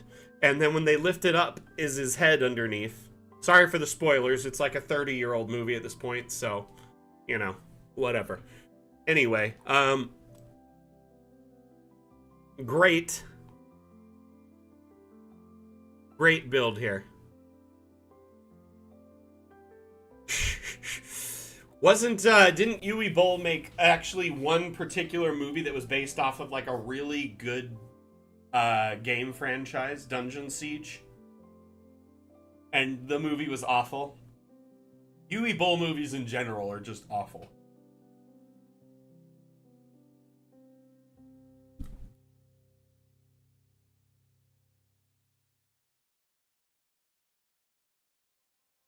Blood Rain, also awful. But yeah, no, Dungeon Siege was actually a very, very, very, very good game. The first one, at least. I don't know about the follow-up ones. I never played them.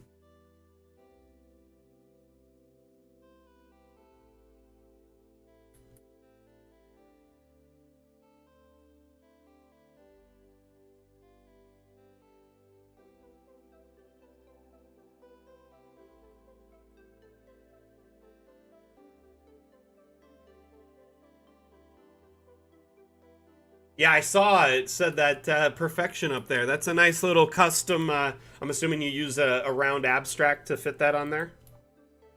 Yep.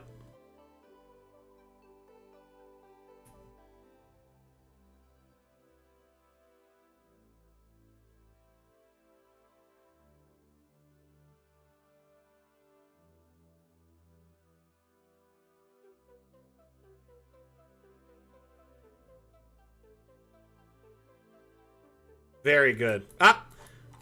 Nice little Easter egg. You got the vaulting poles and the dynamite.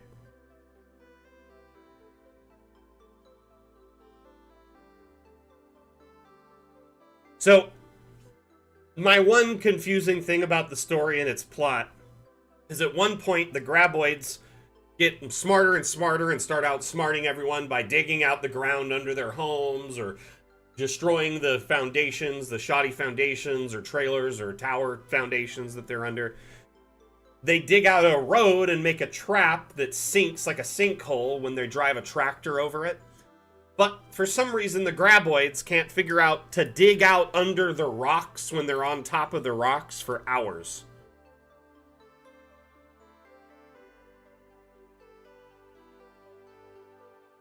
Water towers are filled using a pump. It's not from rain, it's filled using pressure. So what happens is they use a pump system to pump the water up, and then it uses negative pressure to feed the whole area.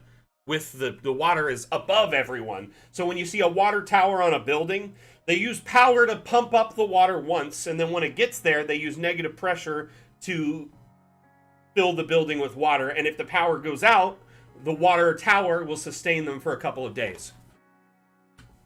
So here, in any water tower, for the most part, they would pump water up from an aquifer and store it above, and that was their negative water pressure to help drop it into anywhere, so it would flow in, sinks or showers, etc.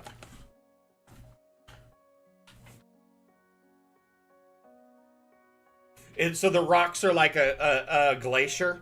It's just the top, and then it goes down like a tooth, like a wisdom tooth. Just way down.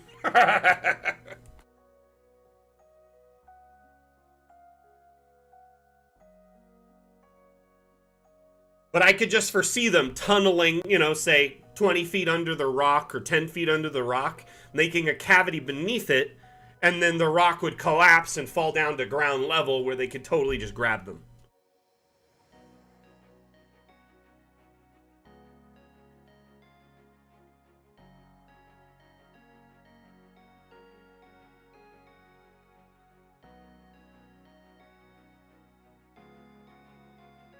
Honestly, Sack, I only just recently watched a documentary about it within the last year and fully understood it. Like, I understood that they pump water up, but I didn't realize the whole system, works as pressure for the entire area. So in, Nevada here in Vegas, they have water towers all throughout the valley in certain areas that'll kind of be the water for that area, and then the local water treatment pumps it into that and fills it, every day or every few days. Hey, see you, Roan. Thank you for being here. Thank you for participating. Really loved your map, my friend. Da-doop. They tell you about the map that Roan made that was totally a tribute to Little Shop of Horrors? Da-doop.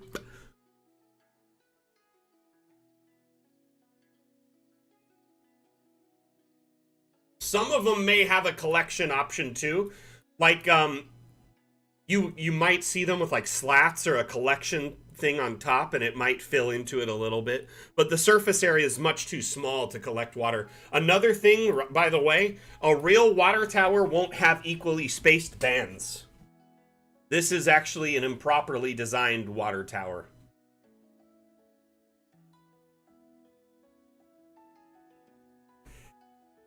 So the first 500 gallons are the first third, right? When you go up to the second third, how many gallons of water is that? That's 1,000 gallons. That's double the pressure at the 2/3 point, right? So they actually need to have more bands, at every interval. Yep. So essentially the weight of this water expands outward, and the water, once it fills up to here, that's 1,500 pounds of pressure on the bottom. Let's say this was 1,500 gallons, or 1,500 gallons of pressure, right? So each gallon's what? 9 pounds or something like that? I can't remember exactly how much a gallon of water weighs. But let's say you fill this all up. The first band would have to be here, the next one would have to be here, and they get higher as they go up. Basically, there's more bands at the bottom and less as you get up to the top, because the weight at the top is far less than it is on the bottom. So essentially, they need to compensate for the excess weight of all the water being in here. So if you have equally spaced bands, not a safe water tower. Not at all.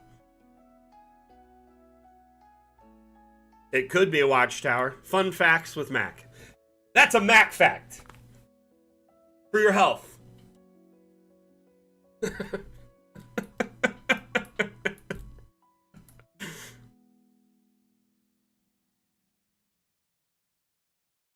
Wonder if anyone will get that reference. Or is that just way too obscure?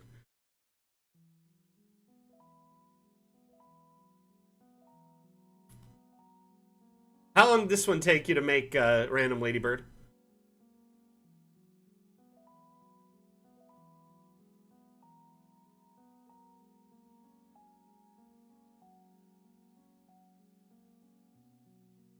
You really nailed the aesthetic though with these assets. They fit perfect in that like just kind of rural Nevada, Arizona ranch trailer kind of environment where it was just pop-up housing or RVs or trailer homes, you know what I mean? Um I that that aesthetic is perfectly captured here for sure. There's no pickups on the workshop, not even just searching truck. Huh.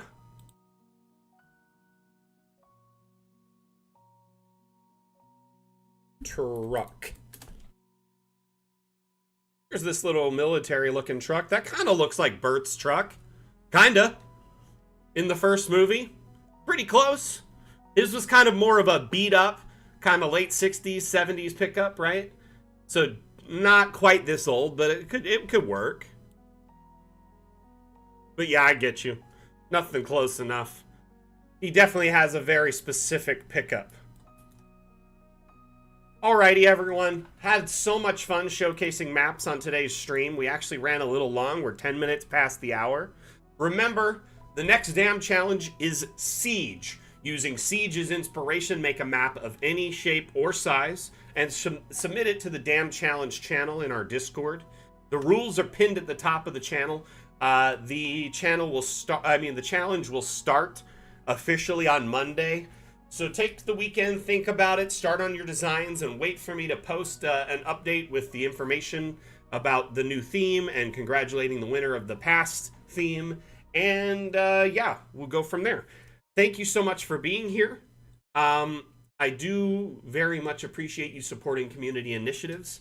And I can see already that our multi-streaming is off to a resounding success. It's only a matter of time before we see, YouTube and Facebook growing exponentially. I mean, we already are getting 5 to 10 steady viewers on YouTube.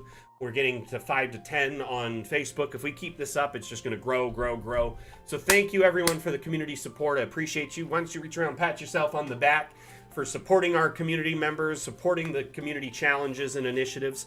For everyone that submitted a map to the DAM challenge, thank you so much for sharing your expertise, your time, your creativity, and more than anything, just sharing your artistic style with us. It's always nice to browse your maps and see the cool things you come up with. So if you submitted a map to the DAM challenge or any past challenge, thank you so much for participating. Our next stream is Monday. We'll be back Monday. Actually, hold on. Do we have a... Yep. Monday, which is Map Maker Monday. I'll actually be working on a map that's themed around the DAM challenge. I should be putting the finishing touches up on that map, actually. Here's a link for everyone. Check it out. That link goes to the event for Mapmaker Monday, which is a multi-stream event like today. I'll be building a map live, and it's hosted in AMA format. You can ask me questions throughout the stream and get support for your builds. Leave me suggestions. Ask questions about our development and whatnot. But I'll be finishing up that map, putting in the last 3 or 4 winning DAM challenge maps, and then finishing touches, and then submitting it to the workshop. After that, we'll be picking a new theme. Hopefully we'll wrap up Monday, if not next Monday. But thank you so much, everyone, for being here. Again, my name is Mac. I'm the community manager for Dungeon Alchemist. And we'll see you next time I give a damn. Mac out. Bye. Bye.